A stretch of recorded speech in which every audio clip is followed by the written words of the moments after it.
Sylvia thought no one knew about her secret crush on Nigel, until Nigel, to please his unattainable love Vanessa, placed Sylvia's feelings as a bet on the gaming table. Sylvia then realized her affection was nothing more than a crude joke to Nigel. Hello, everyone, welcome to my channel. Subscribe us to read wonderful novels every day. Now the story begins. Sylvia, you're late. Your competition eligibility has been revoked, at 5:30 in the afternoon. Outside the Shanghai Symphony Hall, Sylvia stared at the staff's cold expression, feeling a chill run through her entire body. Today was supposed to be the day of the violin advancement competition. Nigel and Patrick had deliberately given her the wrong time, causing her to miss the competition and the chance to interview at the Yale School of Music. In her daze, the venue doors swung open, and a dozen young boys and girls walked out. Sylvia's eyes welled up as she looked at the three most dazzling people in the crowd: the cellist, Nigel, the violinist, Vanessa, and the violist, Patrick. They were Sylvia's quartet teammates, and even more, good friends who had grown up together. They had even agreed to join the Shanghai Symphony Orchestra together after graduating from university and play in a quartet for the rest of their lives. That was indeed the case before, but a month ago, Sylvia's mother suddenly married Vanessa's father, both coming from divorced families. From that day on, everything changed. Sylvia was not only deliberately or unintentionally isolated by the three of them, but to ensure Vanessa could win the medal in this qualifying competition, Nigel and Patrick even conspired to deceive her. Vanessa never wanted to go to Yale School of Music in the first place, yet they still went ahead with it. Sylvia felt as if a heavy stone had plummeted in her heart. At this moment, the friendship between the four of them finally came to an end, and so should her 3-year secret crush on Nigel. As the three approached, Sylvia finally met their gaze. Nigel wore his usual expressionless face. Beside him, Vanessa smugly waved the bronze medal in her hand, while Patrick didn't even change his smile. Sylvia stared at them for a few seconds like this. In the end, she didn't step forward but turned away without a word. Sylvia didn't go home. Instead, she went to the music room to practice. The national quartet competition in 3 months would be her last chance to compete for a spot at the Yale School of Music. Additionally, she had sent her audition videos to all the foreign music conservatories she knew of. No matter what, she was going abroad. She wanted to escape her current life and the people in it. The next day, Sylvia had just come downstairs from the 2nd floor when she saw Nigel and the other two sitting on the 1st floor, laughing and playing around, thoroughly enjoying themselves. Ever since Sylvia moved into the family with Sylvia's mom, she had witnessed this scene countless times. Sylvia walked up to them silently and said calmly, "When are we going to practice?" Nigel flashed a look of annoyance at being interrupted, showing not a trace of guilt for having deceived her the day before. "No practice today. Vanessa won a medal yesterday and said she's throwing a party to celebrate." Nigel suddenly remembered he hadn't invited her, paused for a moment, then asked, "Would you like to come?" Sylvia glanced at Vanessa, whose expression had already darkened, then shook her head proactively. "No thanks, I'll go practice piano then." With that, he left alone once more, carrying his instrument case on his back. After a few steps, the soft, complaining voice of Vanessa rang out behind him. "Nigel, why did you invite her? Don't you know I can't stand her right now? She's just like her mother, scheming and dishonest." Patrick's careless voice followed. "Yeah, maybe Sylvia only befriended Vanessa in the first place because she wanted to climb the social ladder. Otherwise, why wouldn't she make friends with anyone else but us?" Sylvia paused mid-step.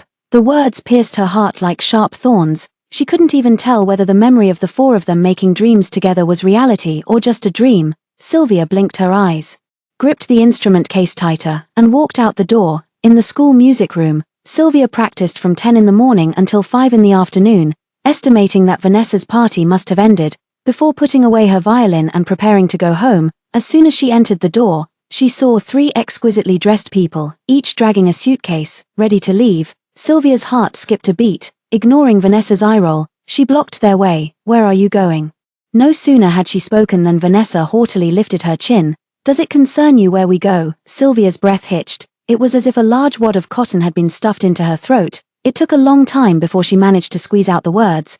"But the quartet competition is coming up soon, Sylvia." Nigel cut her off mercilessly. His words were spoken lightly, yet they pierced Sylvia's heart like the sharpest dagger. "I forgot to tell you, we've decided not to participate in the quartet competition 3 months from now." Sylvia turned pale bit by bit. "Why?" Vanessa frowned and retorted bluntly, "Not participating means not participating. Do I need a reason for that?" Sylvia clutched her violin case tightly, feeling both absurd and ridiculous. Her gaze suddenly turned cold. "So you've decided not to participate in the Shanghai Symphony Orchestra's audition?" And don't care whether you'll join as a principal or just an ordinary member after graduation. Is that it? In that case, I'll go find new teammates. Sylvia turned to leave without hesitation, but was stopped by Patrick. Sylvia, why so angry? Patrick stepped forward and draped an arm over her shoulder, looking at her with a half smile. Just joking around. When can't we go traveling? It's the same after the competition ends. By then we'll have graduated from high school too, won't that make the trip even more fun? Patrick brushed the matter aside effortlessly. They were always ambitious about their futures, there was no way they'd actually indulge Vanessa in such whims. Sylvia secretly breathed a sigh of relief, then saw Vanessa fling her suitcase aside and storm upstairs again, and Nigel followed her without a moment's hesitation. Seeing this, Sylvia's eyes darkened. Even though she had already decided to give up on her secret crush, Sylvia, I'll need your help with the music again this time.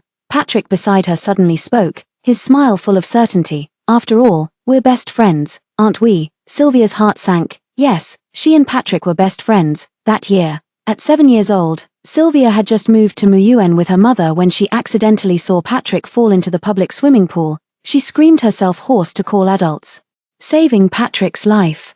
From that day on, Patrick followed her around all day, sweetly calling her sister. From a little milk ball who wasn't even as tall as her, he grew into her best friend whom she had to look up to see his jawline, and then this best friend unceremoniously set her up for Vanessa. Sylvia's nose suddenly stung, and she pulled away from his hand, muttering, I'm heading back to my room first, I'll send the music piece to the group chat later, late at night. Sylvia sent the piece she had chosen to the group chat shared by the four of them. Take a listen and decide which piece to use for the competition. Before she sent the message, the chat had been buzzing with lively conversation, but the moment she spoke up, all messages came to an abrupt halt. Sylvia waited for a long time before they finally sent messages one after another. Nigel, second song, Vanessa, but I think the first one was better. Patrick, I'll choose the first one. Nigel. Then I'll choose the first one too. Nigel finished, and the three seamlessly picked up their previous conversation, completely excluding Sylvia. Sylvia was silent for a moment before replying with an okay. That night, she pulled another all-nighter, working on the song's arrangement. Half a month later, the day the song was finished, Sylvia sent the demo to the group chat. The group finally arrived at the school music room together and began their practice. The four started playing simultaneously. Their decade-long collaboration now perfected to mastery. This was why Vanessa, despite her intense loathing for Sylvia, still had to partner with Sylvia. Besides Sylvia, she could never find another violinist so exceptionally skilled yet willingly content to play second fiddle for her. Half an hour later, Sylvia put away her bow, only to hear applause erupting outside the practice room. Looking over, she was surprised to see it was the school's string music instructor, Professor Jacques, who also happened to be the principal conductor of the Shanghai Philharmonic Orchestra. Professor Jacques gazed at them with admiration and said sincerely, truly the finest quartet our school has produced this year. Your performance was absolutely flawless. Sylvia couldn't help but smile. Then Nigel immediately stood up and stepped forward humbly to respond. You flatter us, Professor. We still have much to learn. Professor Jacques looked even more pleased upon hearing this. The credit mainly goes to your excellent composition of this piece. As he spoke, a sudden glimmer of interest flashed across his face as his gaze swept over the four of them. Which of you arranged this piece? Sylvia brightened, about to admit it. When Patrick's hand landed on her shoulder, she paused for a moment. In that pause, she heard Nigel say without hesitation, Vanessa did it. She really is a genius, isn't she? Sylvia froze instantly, and when she met Patrick's smiling eyes, she understood everything. They had worked in tandem, forcing her to hand over this work to Vanessa. Even if she spoke up to refute them now, with 3 against 1, the professor would never believe her version. Instead, they'd think she was trying to steal credit. Sylvia clenched her hands, her face gradually turning pale, watching helplessly as the professor handed his business card to Vanessa with an appreciative smile, adding, if you're ever interested in joining the Shanghai Philharmonic in the future, feel free to contact me in advance. Vanessa was overjoyed. Really, thank you, Professor Tilda, I'm so happy. Congratulations, Vanessa, you're so talented, you deserve all of this. Nigel and Patrick were quick to offer their congratulations, standing on either side of her like knights protecting a princess in a Western novel. And what about her? What was she then? Sylvia really wanted to just get up and leave. But she couldn't, for the sake of the quartet competition 2 months later. No matter how hard it was to swallow this grievance, she had to force it down. A few days later came Sylvia's 18th birthday, yet she didn't want to celebrate it, simply because her birthday actually fell on the same day as Vanessa's. Before the incident, she had always celebrated her birthday with Vanessa. Back then, Patrick used to joke that they were sisters born of different parents. Now that they've become real sisters, Vanessa treats her like an enemy instead. Sylvia left early in the morning with her instrument case on her back. She didn't return home until very late, only to find Vanessa's birthday party still ongoing. Vanessa, dressed in an exquisite white dress, was surrounded by Nigel Patrick. Her initially joyful face darkened the moment she saw Sylvia. What rotten luck! Sylvia felt bitterness spread across her tongue.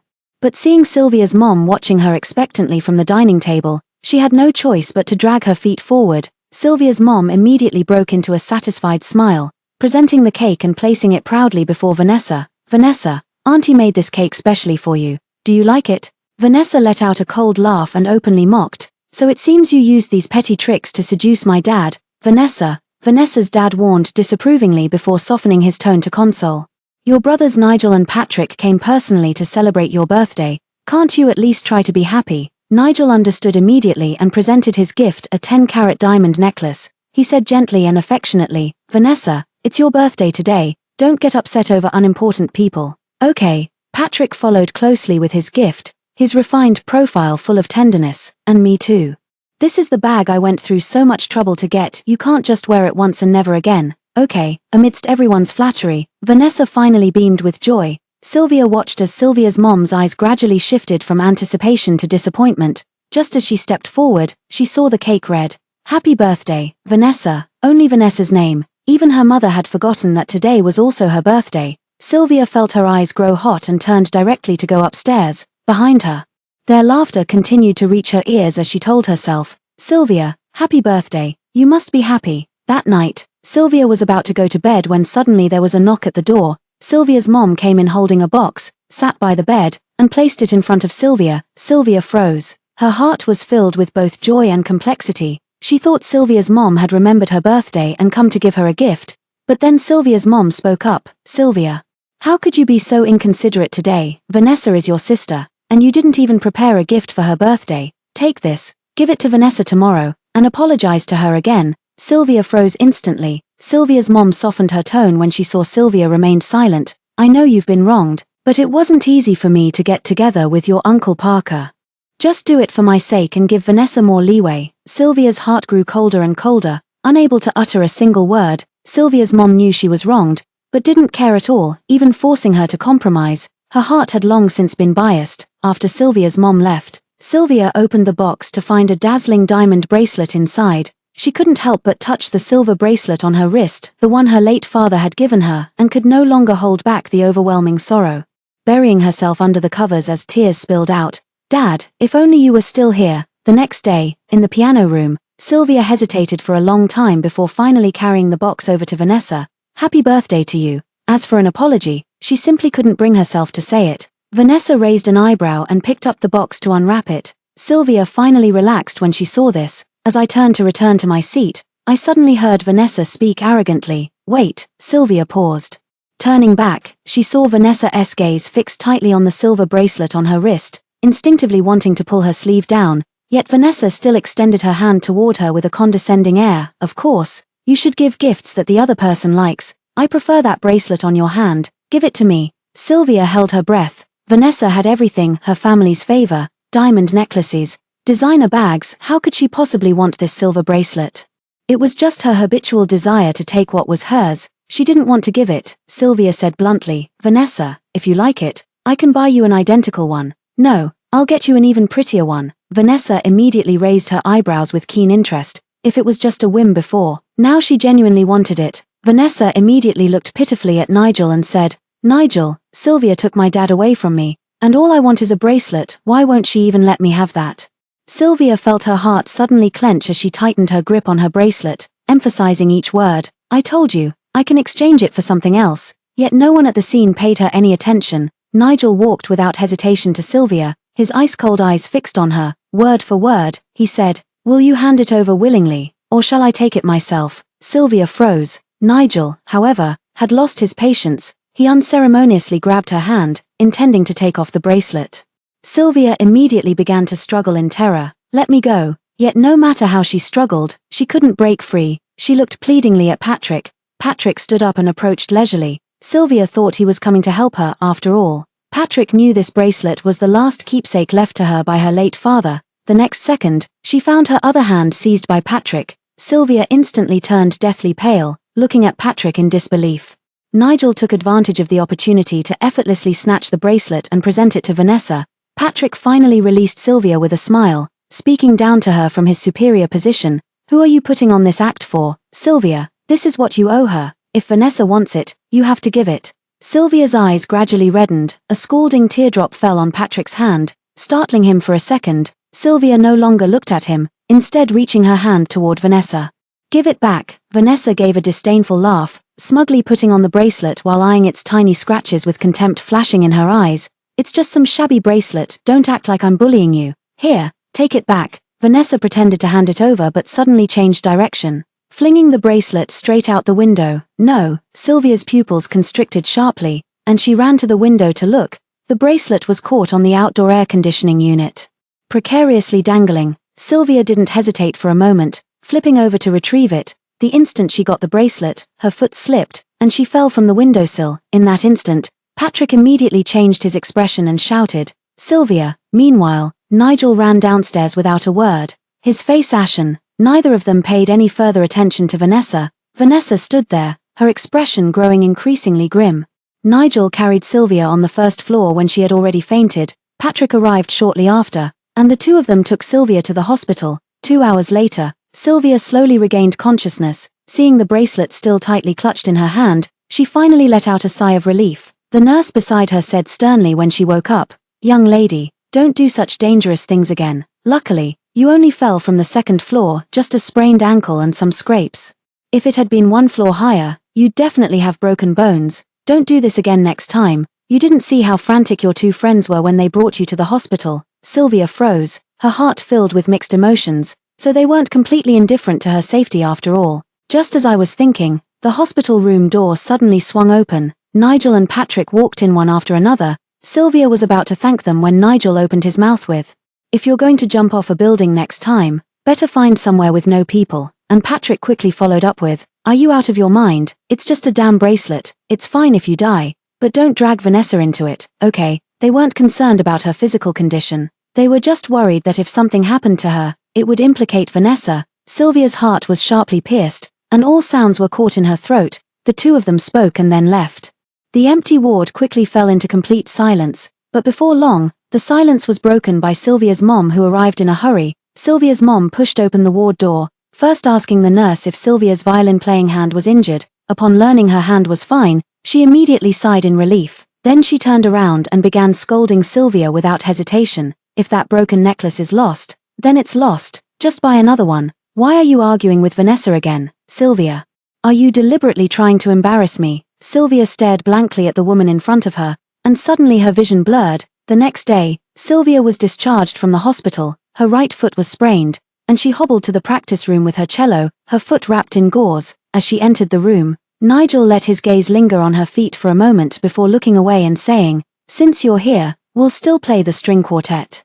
The teacher will come to judge later, don't hold us back." Sylvia nodded silently. Half an hour later, the teacher arrived with the musical scores and said before starting, "For this quartet competition, your team is the school's most likely candidate to win the championship, so you must practice diligently and absolutely cannot make any mistakes.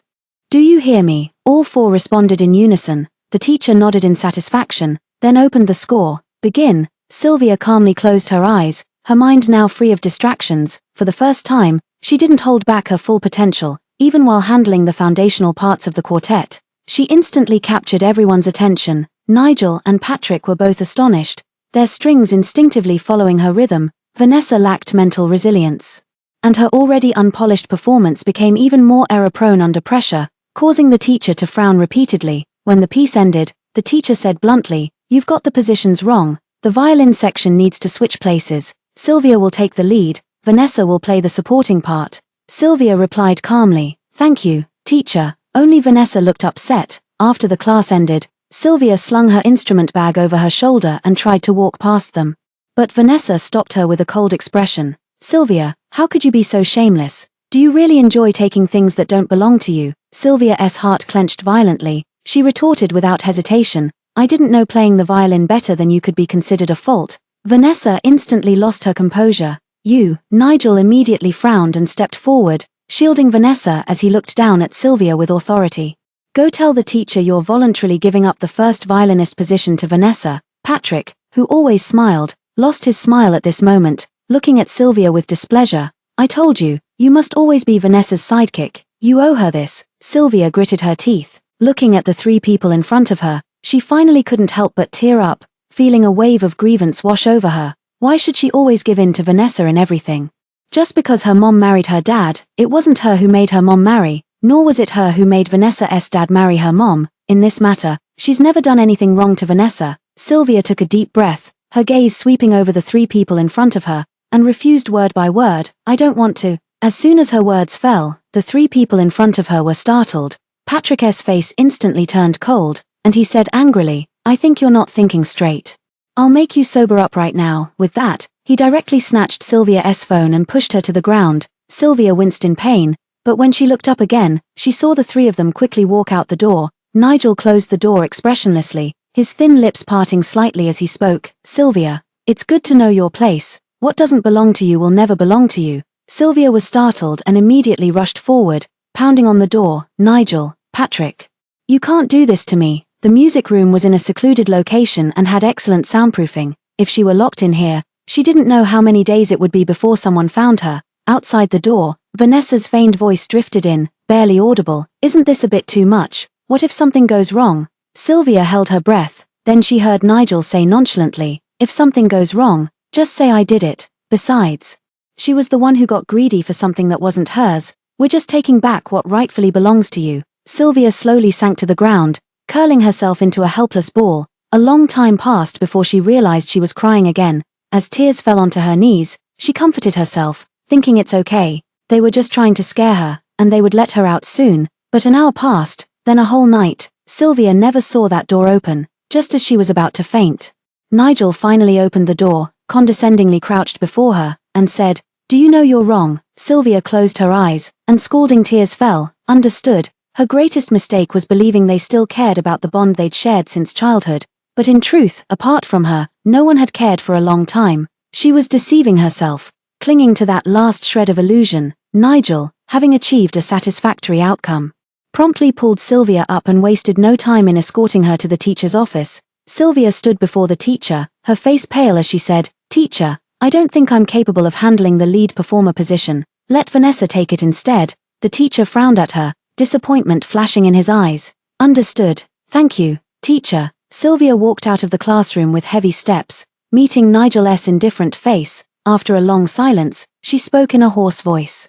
Are you satisfied now? With that, she turned and left without hesitation. Nigel paused, watching her limping figure retreat into the distance. His brows furrowed instantly, but in the end, he didn't go after her. A few days later, as the rehearsals became increasingly polished, Patrick suggested going to the amusement park to unwind. Sylvia initially didn't want to go, but she couldn't resist Sylvia's mom's repeated insistence. This is a great opportunity to get along with Vanessa, Sylvia. You must go. So in the end, she went. Sylvia's foot hadn't healed at all, and all she could do was watch from below as the three of them laughed and played. Feeling somewhat out of place, she wandered over to the bumper car photo wall and began browsing. As she looked, she suddenly froze. Sylvia actually spotted their group photo from a year ago on the wall. There she and Vanessa stood leaning against each other in the center, forming a heart shape with their hands. Patrick making a silly face beside her, while Nigel stood next to Vanessa with a faint smile. Beneath the photo, there was even the text they had written back then, "We'll be best friends forever." Yet in just a year, how could everything have changed so completely? Sylvia felt a sudden sting in her nose. Just then, Vanessa seemed to recall something and suddenly said, "How long has it been since we last played bumper cars together? Why don't we go for another ride today?" Sylvia instinctively refused, but was forcibly pulled onto the field by Patrick. Then, right at the start of the game, Vanessa steered her bumper car straight into Sylvia with a sudden lunge. With a loud bang, Sylvia's car was thrown against the wall, and the pain in her injured right foot flared up instantly, forcing her to let out a muffled groan. Seeing this, Vanessa grew even more excited, even shouting, "Nigel, Patrick, let's ram her together, all right?" Patrick enthusiastically joined the ramming battle against her. Nigel remained silent but blocked Sylvia's car beside her, cutting off any chance of escape. Sylvia was repeatedly sent flying, bouncing off the walls. She tried to leave, but the two of them always found an opportunity to ram her again. "Sylvia, why don't you fight back? Can't you even resist?" Vanessa's taunting and mocking voice pierced through her ears. Sylvia clenched her teeth on her lower lip, steeled her heart, and suddenly stomped on the accelerator, ramming straight into Vanessa's bumper car. Vanessa's car was sent flying far away, and she suddenly let out a shriek before bursting into loud sobs. "Vanessa, Vanessa!" Nigel Patrick simultaneously jumped out of the car and ran over. The staff promptly blew the whistle, cutting power to all the bumper cars. Sylvia was trembling all over, looking down at her ankle which had swollen badly. Vanessa, helped up by Nigel, was crying hysterically and pointed at Sylvia while shouting, "Are you insane? Do you really want me dead that badly?" Nigel frowned even deeper, turned around and roughly dragged Sylvia over, pressing her in front of Vanessa. "Apologize." Sylvia staggered but managed not to fall. Looking up, she saw Vanessa weeping pitifully, and replied with a cold expression, "I did nothing wrong, and I won't apologize." As soon as the words left her mouth, Nigel tightened his grip on her hand, his eyes flashing with icy fury. "If you don't apologize today, don't even think about going to the quartet competition in half a month. Not just the quartet, but every competition you want to participate in from now on. I'll ruin it for you, so you won't be able to enter a single one." Sylvia felt as if she had been struck down. She couldn't believe Nigel would say such a thing, and her eyes slowly reddened. Meanwhile, Patrick coldly said to her, "Sylvia, you should apologize when you've done something wrong. Didn't your mother teach you that?" Sylvia clenched her fists, her whole body trembling. She knew she should apologize to get them to join the quartet. But Sylvia looked at the faces of the three of them. Nigel wore an expression of indifference. Patrick's eyes burned with anger, and the mockery in Vanessa's tear-filled gaze made the words die in her throat. Sylvia bit her lip until it bled, then shoved past them and bolted out. Sylvia stumbled home, only to find her already swollen ankle had worsened. She struggled to prop herself by the bed, reaching for medicated oil to tend to her ankle, when Sylvia's mom pushed the door open, with Vanessa's dad right behind her. "Sylvia, how could you bump into your sister's bumper car? Come with me and apologize right now. Do you hear me?" Sylvia remained silent. She didn't want to go, and she wouldn't. Sylvia's mom flushed with embarrassment and irritation as she roughly grabbed her hand. "Are you deaf? Can't you hear what I'm saying?" With a thud, Sylvia fell to the ground, the medicated oil in her hand instantly spilling all over her. Sylvia stared blankly at Sylvia's mom. The bedroom fell into complete silence. At this moment Vanessa's dad finally spoke up. All right, no need to be so fierce. Let us adults not interfere with children's matters, let them resolve it themselves." Vanessa's dad led away Sylvia's mom with a kind smile. As the door closed, Sylvia's eyes instantly reddened. She touched the bracelet on her wrist, then desperately suppressed her emotions. She bent down to pick up the half-empty bottle of medicated oil and continued to vigorously massage her swollen ankle. The pain in her ankle was sharp, but it paled in comparison to the ache in her chest. In the evening, having eaten nothing all day, Sylvia was starving and went downstairs to find food. The entire villa was dark and empty, not a soul in sight. Even the pots and stoves in the kitchen were cold, with not a single bite left for her. Sylvia stood there in a daze, unable to comprehend what was happening. She took out her phone intending to call Sylvia's mom, but then saw that Vanessa had just posted a new moment on social media, successfully checked in at the city's last remaining Michelin 3-star restaurant. Since they've racked their brains so hard, I'll reluctantly pretend to be happy Tilda. In the photo, Sylvia's mom Vanessa's dad stood beside Vanessa, looking like a picture-perfect family. Sylvia suddenly felt all her strength drain away. She bit her lower lip, tears streaming down silently, refusing to let out even a whimper. Because this wasn't her home. Even if she cried herself hoarse, no one would care. The next day, Sylvia arrived at the piano room on time and saw Nigel and the others practicing. She didn't know how to persuade them not to withdraw from the competition, but unexpectedly, Nigel and the others never mentioned withdrawing again, as if the amusement park incident had never happened. Sylvia was somewhat surprised, but since things were finally moving in the direction she wanted, she didn't say anything more and just kept practicing during the remaining time. 7 days later, the day of the quartet competition finally arrived, just before taking the stage. Sylvia was suddenly stopped by Nigel. "Aren't we going to cheer together?" Sylvia paused, looking at their 3 hands stacked together, waiting only for hers to join, when suddenly her nose tingled with emotion. Before every competition in the past, they would always cheer like this without fail, but after their falling out, it had never happened again. Sylvia placed her hand on top. Then, the few of them suddenly lifted it upwards, simultaneously and in unison shouting, "Go for it." This scene looked exactly the same as before, But only Sylvia herself knew, they had long been different. She would try her best to finish this last quartet performance. Treating it as a proper farewell, Sylvia stepped onto the stage, but the moment she drew her bow across the strings for the judges, she suddenly felt something was wrong with the strings, but the competition had already begun. Sylvia could only continue playing. The piece they had rehearsed countless times flowed forth. Drawing satisfied nods from all three judges, Sylvia, seeing nothing amiss, gradually let her guard down, yet just as she reached the crescendo, the string of her violin suddenly snapped. Nigel and Patrick shot sharp glances like arrows. Sylvia broke into a cold sweat but quickly steadied herself, continuing to play with the remaining three strings. As the piece ended, the score soon appeared, 95 points, just 1 point lower than the current first place. They were destined to miss the championship. After the competition, Sylvia walked out of the venue in silence, only to be immediately pulled aside by Patrick. "Sylvia, you're a violinist who can't even protect your own instrument. What right do you have to call yourself a musician?" Sylvia gasped, quickly explaining, "I checked the violin just this morning, it was perfectly fine. I don't know why the string suddenly snapped." "You don't know," Nigel sneered from the side. "You're just resentful about what happened before, so you're deliberately sabotaging us." "Sylvia, how can you be so malicious?" Sylvia's heart felt as if it had been pierced by a sharp blade, bleeding profusely. "Is this how you think of me?" She blinked, tears nearly falling. Nigel looked at her coldly. "What else? What do you think you are?"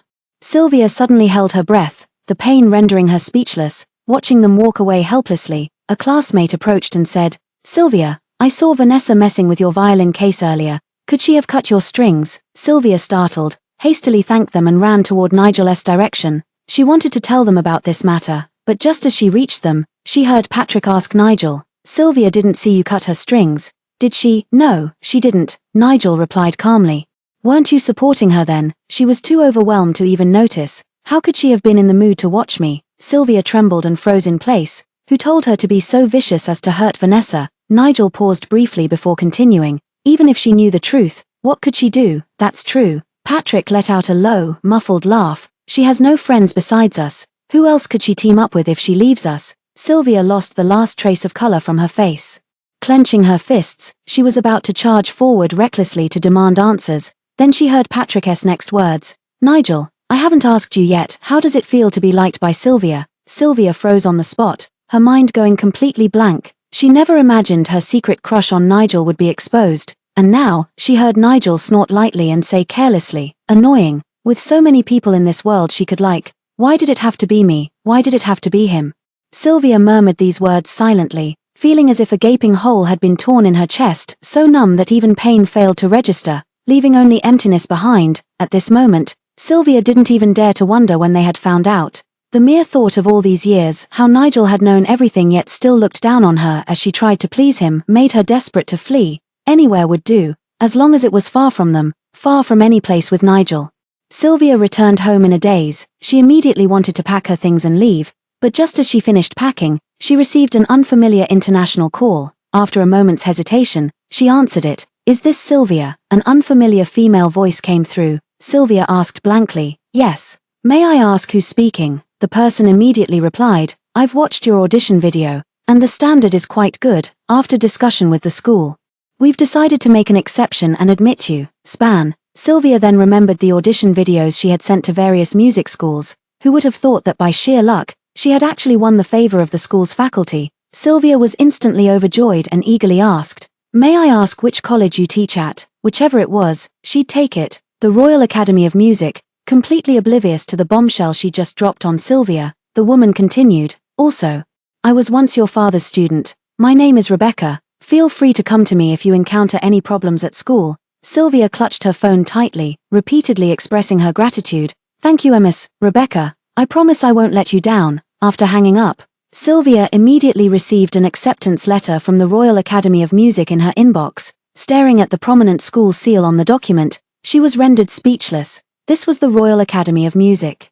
Renowned as one of the world's finest music conservatories, it admits only 4 or 5 Chinese violinists each year, selecting the very best among the exceptional. Sylvia seemed dazed by the sudden joy, the boulder that had long weighed on her heart finally crashing to the ground. She suddenly dropped to her knees, clutching her phone as sobs racked her body. 3 days later came Sylvia's departure for England. At the same time, This day also marked Nigel and his two friends' departure for their trip, a journey they had planned before graduation, only now she was no longer part of it. In the bedroom, Sylvia had just taken out her newly issued passport when Nigel and the other two pushed the door open and walked in. She startled, instinctively shoving the passport into a drawer. Then, forcing composure, she asked, "Did you need something from me?" Vanessa glimpsed Sylvia's packed suitcase and, assuming she also wanted to travel, deliberately said, "Sylvia, you wouldn't want to come with us, would you?" Seeing Sylvia's silence, she emphasized, "Actually, we wanted you to come along too, but your mom said it would be a waste of money for you to go,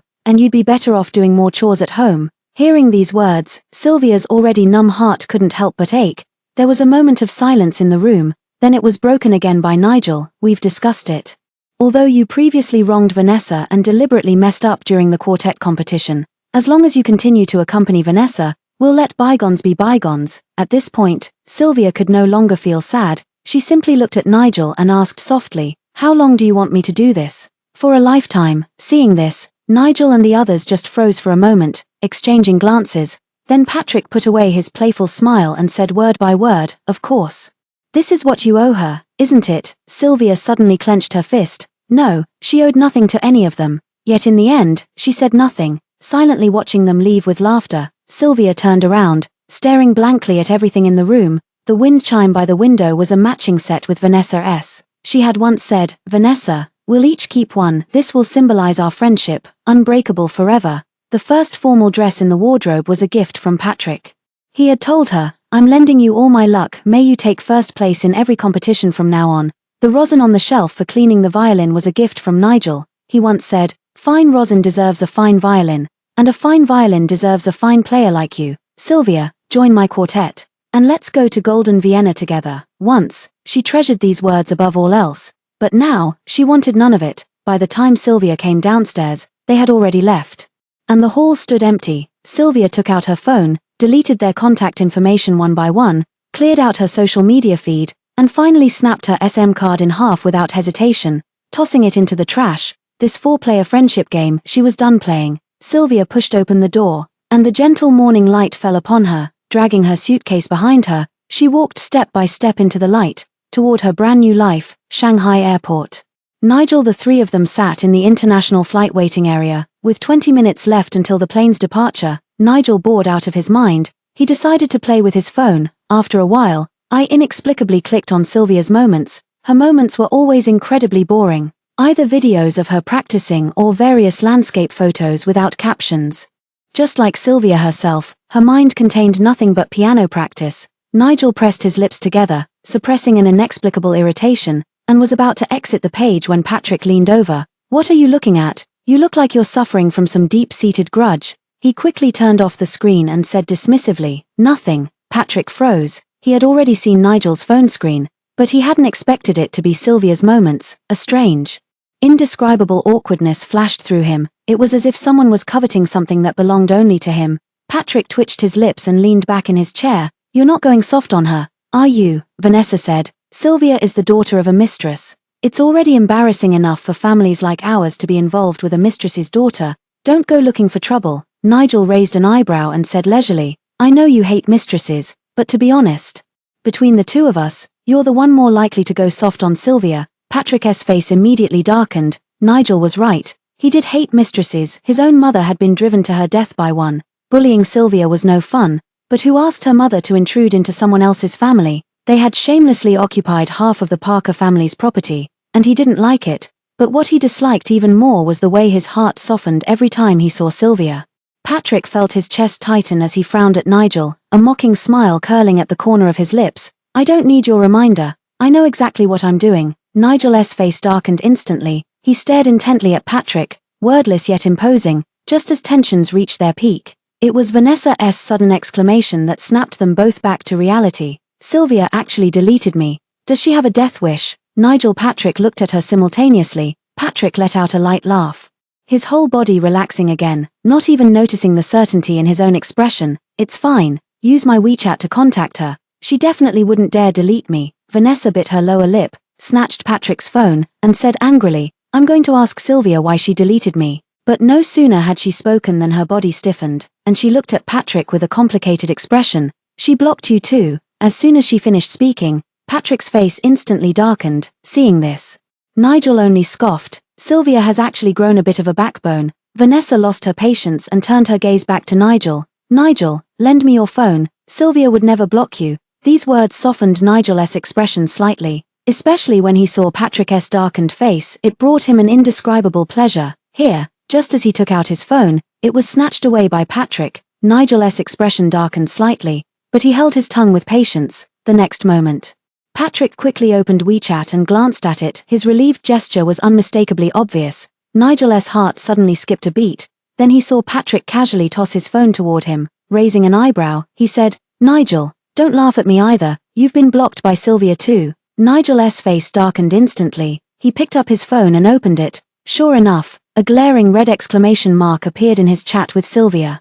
Even though he could still access Sylvia's moments just moments ago, Nigel refreshed her moments feed again, only to find the entire page wiped clean, with a line of small text displayed below. "This account has been deactivated." Nigel felt her heart skip a beat. As if something had slipped beyond her control, Sylvia has deleted her WeChat account. As soon as he finished speaking, Patrick's pupils trembled violently, his expression completely darkened. He took out his phone and searched for Sylvia's number, only to find nothing came up. Patrick called, but the line remained out of service. He abruptly stood up and strode out with a grim face, not even bothering to respond to Vanessa's persistent calls from behind. "Patrick, the plane is about to take off. Aren't you coming on the trip with me?" Patrick didn't even turn his head as he gritted his teeth and replied, "Not going." He was determined to go and see Sylvia and find out what she was really up to. Vanessa's face flushed crimson with anger as she clenched her fists, turning to Nigel to vent. What kind of love potion has Patrick been given by Sylvia? But as she turned around, she saw Nigel tear up his plane ticket without hesitation, grab the backpack at his feet, and look back at her. "Vanessa, I'm afraid I can't go on the trip with you either. If you still want to go, I can find you a ground staff." Vanessa was so furious she swayed slightly, her eyes instantly reddening to a frightening degree. "Nigel, if you dare to leave, I'll never speak to you again." Her threat clearly didn't work. Nigel merely furrowed his brow slightly and said with displeasure, "Vanessa, you can't make jokes like that." With that, he no longer paid attention to her anger, and walked out of the airport while talking on the phone.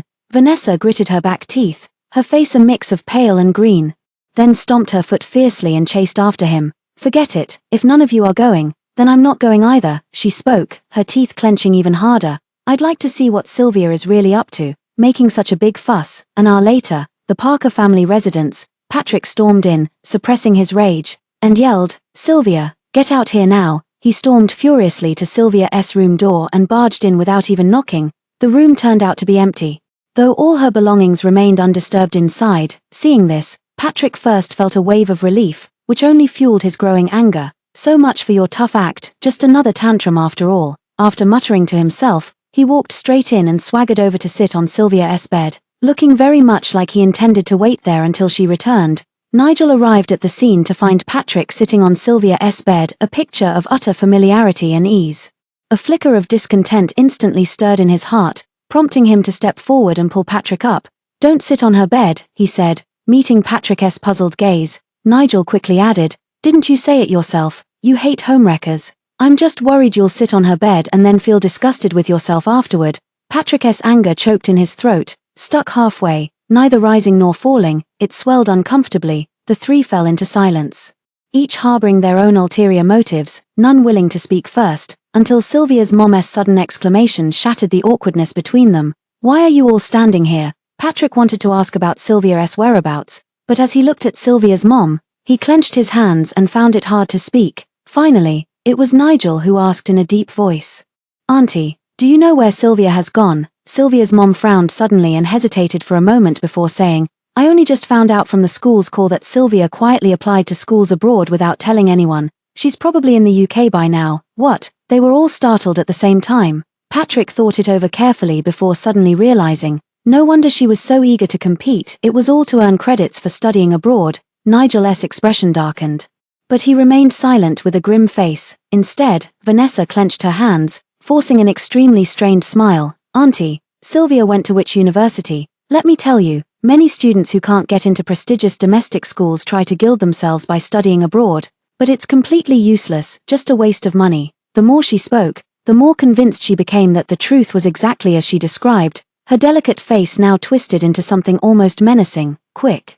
Call her back. Sylvia's mom felt every hair on her body stand on end under the scorching gazes of three people. After a long pause, she stammered out, Sylvia didn't ask me for a single penny for this trip abroad. She only said she'd contact me after settling down in the UK, and she's not attending some shady university, it's the Royal Academy of Music in Britain.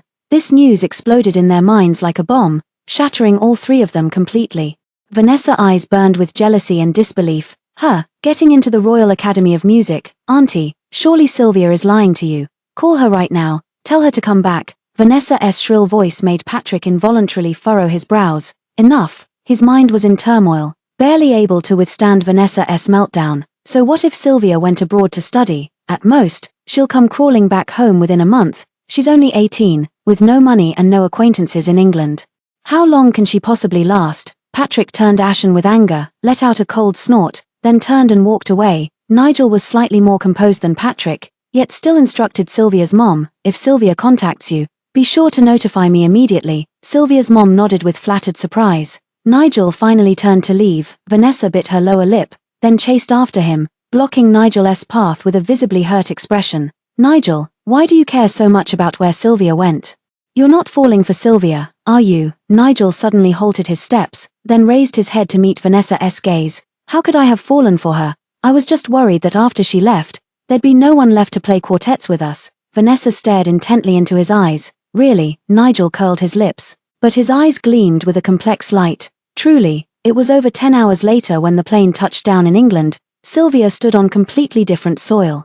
And what surged in her heart was excitement. She had finally taken a huge step towards her dream. As soon as she dragged her suitcase out of the airport, Sylvia saw a woman of remarkable temperament holding a sign with her name on it, standing in the waiting area. She hesitated as she stepped forward and asked, "Excuse me, are you?" The woman folded the papers and extended her hand in a friendly gesture.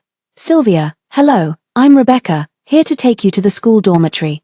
Sylvia was startled. She never imagined Rebecca would come to pick her up in person. Flustered, she quickly shook Rebecca's hand and said, Miss Rebecca, I could have gone there on my own." Rebecca looked at the tiny Sylvia before her, hiding a touch of heartache, and smiled. "Didn't I tell you? Your father was once my teacher, so from now on, your affairs are my affairs." Sylvia suddenly found herself speechless, only gripping her suitcase tightly. "Thank you." An hour later, Sylvia arrived at the dormitory. The Royal Academy of Music had arranged all of this year's international students in one suite. Sylvia was just about to greet them when one of the students pointed at her face excitedly and said, "Sylvia, how come you're abroad? Shouldn't you be attending university back home with Nigel and the others?" Sylvia froze in shock. She searched her mind carefully for the person's face and name, but clearly, she couldn't recall them. But luckily, the person didn't mind, only saying, "Don't you remember me? I even reminded you back then that your strings were cut by Vanessa." Sylvia then connected Diana with the student from back then.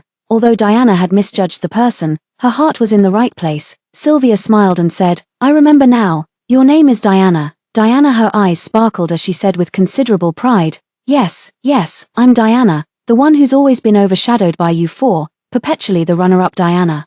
If it weren't for your string snapping that time, we wouldn't have taken first place." Diana had an exceptionally cheerful personality, mentioning this matter without a trace of sarcasm, and even went on to introduce her roommate. "This is my quartet teammate, Cecilia, the viola player." Sylvia followed her gaze. The girl in sight had long black hair, with a natural beauty that needed no adornment, though she appeared to be a very introverted person, when introduced by Diana. Cecilia merely gave a slight nod without uttering a word. Sylvia hadn't even spoken when Diana pulled her close. "Don't mind her, Cecilia has always been like this. After all these years of working together, I've never seen her exchange more than a few words with anyone." Sylvia, our quartet's original violinist, got into a normal university back home and decided not to pursue music. Seeing you go abroad alone, I'm guessing you've also had a falling out with those three, right? Would you consider joining us instead? Diana winked and introduced her team with easy familiarity. "Yours truly happens to be the violinist in our quartet, and there's this unreliable guy who plays the cello, named Philip. He bought the wrong plane ticket and won't arrive until tomorrow, but I guarantee you, all three of us are first-rate talents." Sylvia finally found her voice and replied softly, "You don't mind that I beat you all those times before, why should you mind?"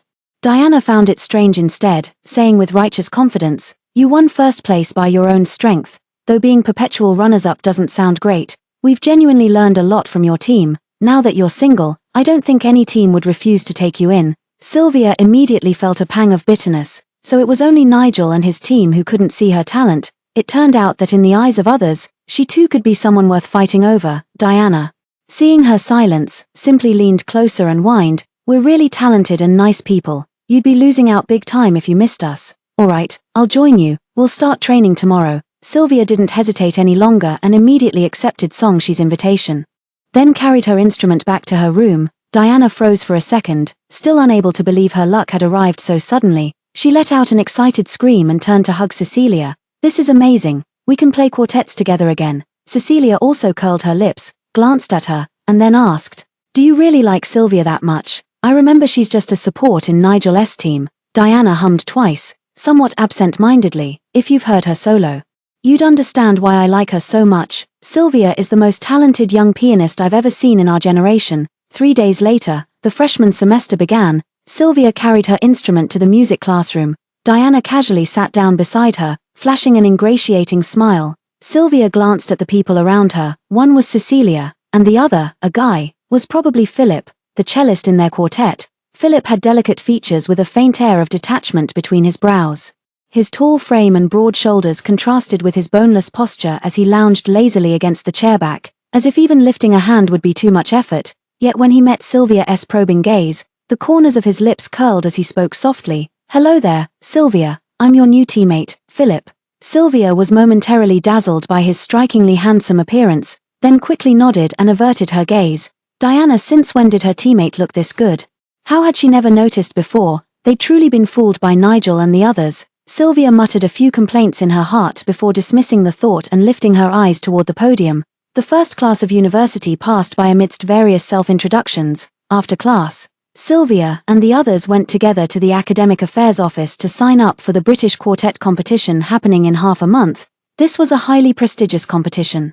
Sylvia would be facing competitors from all over the world, including Nigel and his group. She's already gone abroad. Who knows, Nigel and his crew might have already found new teammates, just waiting to face her and settle old scores. Sylvia, at the mere thought of this possibility, an overwhelming competitive spirit surged within her. She immediately dragged Diana and the other two to the practice room. "Let's go train right now and work on improving our teamwork in these few days." Diana, being pulled along, looked utterly alarmed. "Sylvia, it's our first day. How about we go for a team dinner to bond instead?"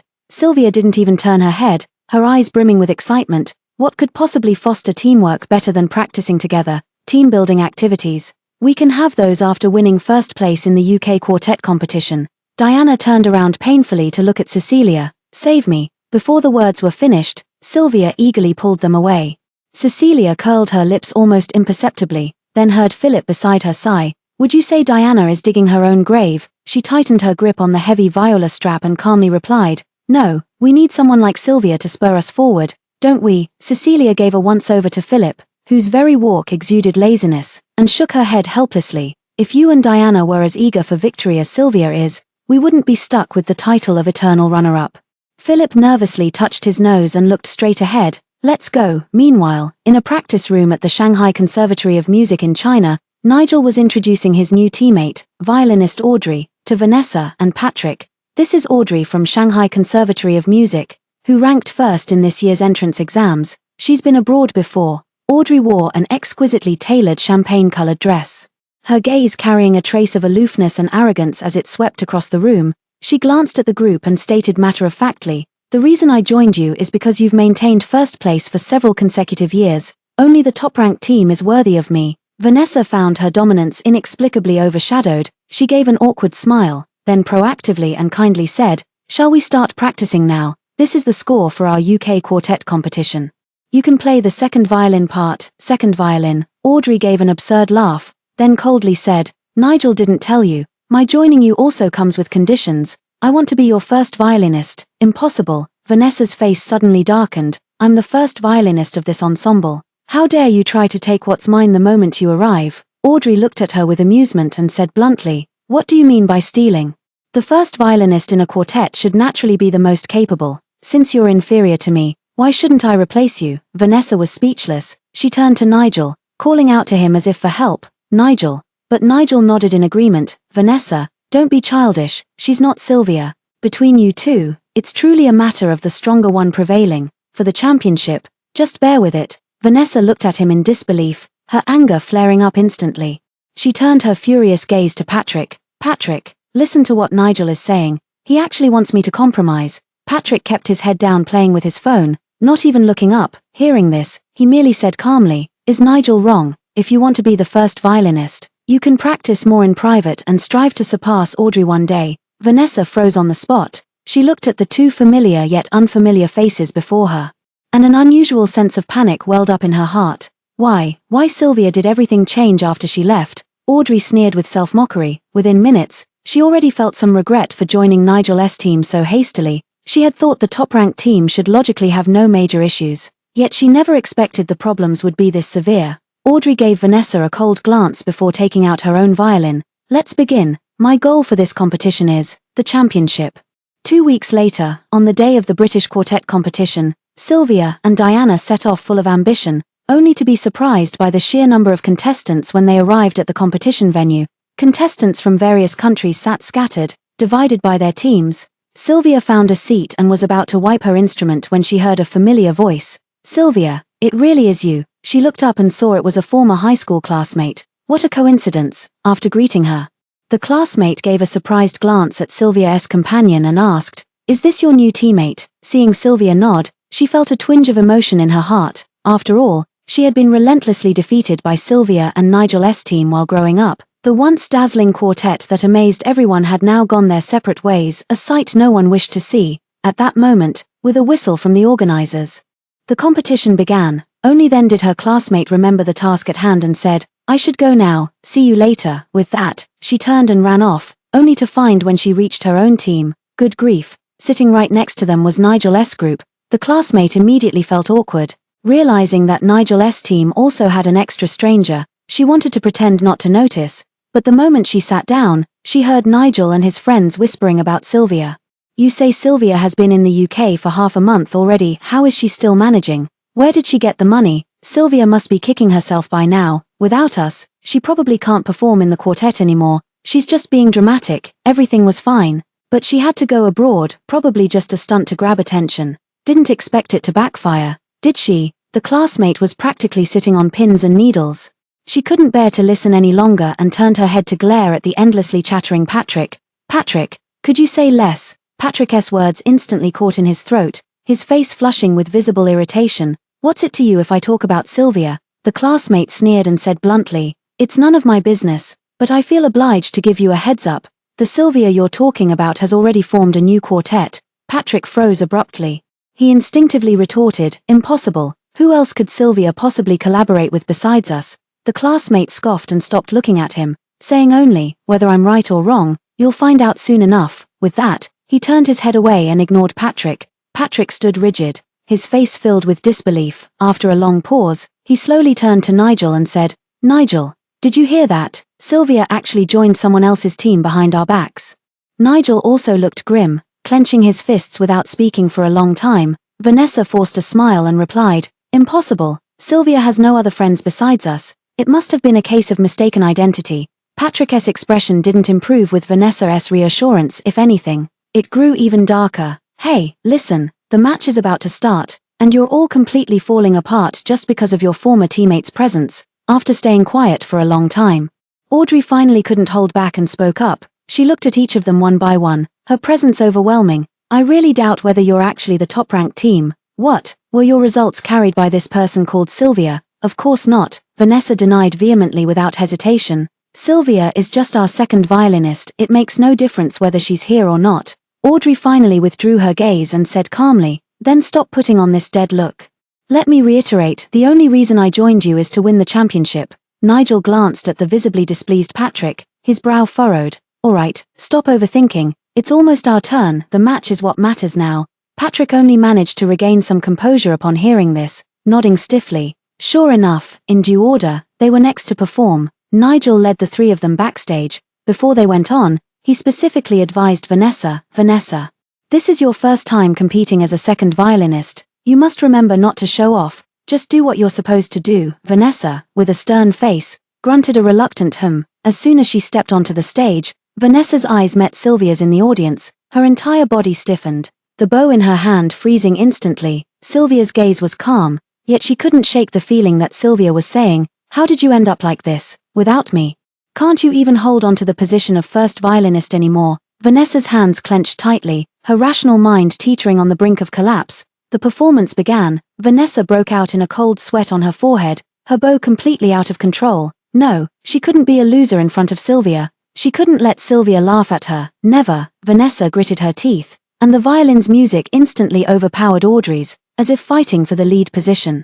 The harmony of the piece was instantly shattered. Nigel and Patrick immediately looked at Vanessa in surprise, as did Audrey, who glared at Vanessa, but Vanessa wouldn't look at her, keeping her head down, clearly refusing to follow directions. Audrey had no choice but to slow down herself. Though her expression darkened completely, the song ended, and the scores came out quickly, 85 points. Audrey had never received such a low score before. Her face immediately darkened as she picked up her violin and walked away. Nigel and the others couldn't catch up with her no matter how hard they tried. At this moment, Nigel turned to look at Vanessa, feeling irritated and wanting to scold her, but seeing her pitiful expression, he didn't know how to begin. But then Patrick suddenly gave him a hard shove. "Nigel, look who's on stage." Nigel frowned, but followed Patrick's gaze to the stage, and instantly froze. On stage was the quartet that followed them, the other three faces completely unfamiliar, but the person standing in the very center, with a calm expression, who else could it be but Sylvia? Patrick had never seen Sylvia stand with anyone other than themselves. All he had ever thought about was teaching Sylvia a lesson. Sylvia had grown her wings and wanted to explore the world, fine, but she would inevitably come back obediently, because they were the most compatible teammates, and only he, Patrick, deserved to stand by her side. It had only been half a month, Sylvia was already standing by someone else's side. Was she not planning to come back? Patrick's face suddenly turned ashen, his heart feeling as if it were tightly clutched by something. Even the crushing defeat of his first 85% score didn't hurt as much as this. "Nigel, didn't you say Sylvia would come back eventually?" Patrick murmured, his expression gradually darkening. Nigel was also deeply shocked at this moment, and could only remain silent in the face of Patrick's questioning. Vanessa scrutinized Sylvia's companions carefully, searching her memory for a while before recalling their identities. "Don't worry, Sylvia's companions are all our defeated opponents. She must have been driven to desperation to seek them out." Facing Sylvia, Vanessa finally regained her former arrogance. "Just wait and see, what kind of performance can a bunch of losers possibly deliver?" Vanessa curled her lips smugly and actually sat down directly in the audience. Patrick clenched his fists, still wearing an expression of betrayed disbelief, and promptly sat down beside Vanessa. Nigel thought Vanessa was right, Sylvia was merely at the end of her rope. He even felt it unnecessary to linger for her sake, but with two in the group already seated, it wouldn't do for him to leave now, so, with deliberate ease, he became the third to sit down. All three looked toward the stage simultaneously, their gazes different yet strikingly unified. That was Sylvia. Sylvia actually has no thoughts in her mind right now. She did just witness Vanessa's strange behavior, but she didn't find it particularly odd. Vanessa wouldn't be Vanessa if she willingly settled for being a supporting act. Now she stands on stage, fingers unconsciously strumming the strings, her gaze drifting toward Diana and the others, instinctively seeking something, in the past. Whenever she looked at Nigel or Patrick, all she ever saw were their profiles as they gazed at Vanessa. But now, Diana cheerfully flashed her a victory sign. Cecilia tucked her long hair behind her ear and smiled at her. Philip looked up at her and silently mouthed the words, "Go for it." Sylvia suddenly felt her eyes moisten as she took a deep breath. She adjusted the chin rest into position, then nodded firmly. Instantly, all four began to play. In that moment, Sylvia felt as if she were back in the small room where she practiced piano as a child, the air thick with the scent of rosin, countless children her age holding violins, their faces stern as they played what sounded like noise. The teacher inspected them one by one, occasionally speaking aloud. "You must learn to temper your brilliance. The most important thing for a qualified quartet violinist is not how well you play, but whether you can truly integrate into your team." Sylvia closed her eyes, the teacher's words still echoing in her ears. "Sylvia, your pitch is off. Sylvia, your rhythm is unsteady. Sylvia, you lack emotional richness." She could feel the sweat beading in her palms, leaving damp marks on the neck of the violin. By now, she was able to play the piece perfectly, and finally, she had true teammates by her side. Sylvia opened her eyes and looked at Diana, Cecilia, and Philip. The faces of the three of them appeared clearly before her, and their music finally merged with hers, a flawless performance, perfect beyond reproach. Sylvia as her bow stilled, the hall erupted in prolonged applause, her face flushed crimson as she turned excitedly toward her fellow musicians. "We did it." Diana rushed over and pulled her into a tight embrace. Sylvia patted her back cheerfully, her gaze unconsciously drifting downward. Suddenly, Nigel and the other two below the stage locked eyes with her. Sylvia took only one glance before decisively looking away, and now, their score was finally revealed, 99 points. The competition came to an end without any suspense. The remaining teams, seeing this seemingly insurmountable score, had already foreseen their own fate. After the competition, Sylvia walked out holding the hefty trophy. Diana was still excitedly shouting, "Sylvia, you really are our lucky star. This is the first time we've won a championship of this scale. I have to take a picture and send it to my mom. Maybe if she's happy, she'll even send me a red packet." Sylvia smiled helplessly, forced to pose with Diana. Philip grabbed Diana by the back of her collar with one hand and complained, "You can take pictures later when we get back to the dorm. Can you stop acting crazy in the middle of the street? It's embarrassing." Diana finally gave up. Sylvia didn't feel much about it, she just wasn't used to everyone's gaze lingering on her after winning the championship. Once upon a time, Sylvia suddenly froze. Why was she thinking of Nigel and the others again? Sylvia's expression couldn't help but dim, and she clenched her hands. The excitement of winning the championship significantly diminished, but as they walked, Diana suddenly stopped dead in her tracks. Sylvia didn't notice and almost bumped into her. She looked past Diana's body and saw a very familiar person standing in front of them. Patrick. Sylvia's heart sank. Philip glanced at Sylvia's expression, then shrugged slightly and said, "We've booked the party venue, sent you the address. Come join us once you're done talking." He didn't ask Sylvia what exactly had happened between her and her former teammate. Instead, he considerately stepped aside to let her handle the matter herself. Sylvia gave him a grateful look before turning her gaze back to Patrick. Patrick darkened his face instantly and strode toward her without hesitation. As he approached, he fired off an angry question. "Sylvia, aren't you going to give me an explanation?" Patrick pressed down on her with a heavy, accusatory gaze. Sylvia felt a sudden pang in her chest and replied calmly, "I don't know what explanation I owe you." Patrick was so infuriated by her words that he let out a bitter laugh. His handsome face clouded with gloom, he grabbed her hand and tightened his grip. "Why are you going abroad?" He paused, then softened his tone, speaking as if to entice her. "Didn't we agree to perform the quartet together, and then after graduation, work for the Shanghai String Orchestra?" Sylvia hadn't expected him to still remember that promise. Her eyes instantly welled up, but she forcefully pulled her hand away from his. "Sorry, but I don't want to be with you anymore. There's nothing wrong with studying here, at least it's better than being around you." "Bullshit." Patrick's face flushed with anger. He grabbed her hand again and, ignoring her protests, began to pull her outside. "You're going to withdraw from school right now. Once you're back in the country, you'll dutifully repeat your senior year of high school. Nigel and I will be waiting for you at the Shanghai Conservatory of Music, and then we can play quartets together again." Sylvia felt as if her heart had been struck, her tongue awash with bitterness.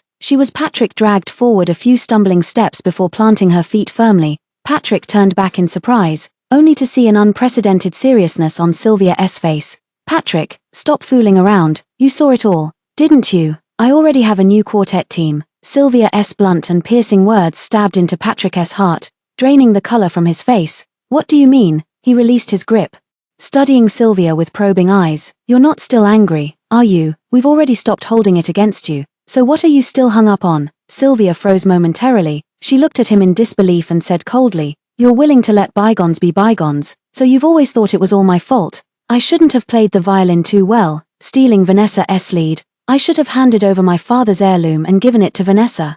Even after being locked in the piano room all night, I should have been grateful that you finally let me out." "Right." 3 consecutive questions left Patrick speechless. He held out for a long time before forcing the words through clenched teeth. "I'm sorry. I apologize for what I did before. Are you satisfied now? I don't care what agreement you made with those people, but right now you must tell them immediately that you're no longer working with them." Sylvia took a deep breath.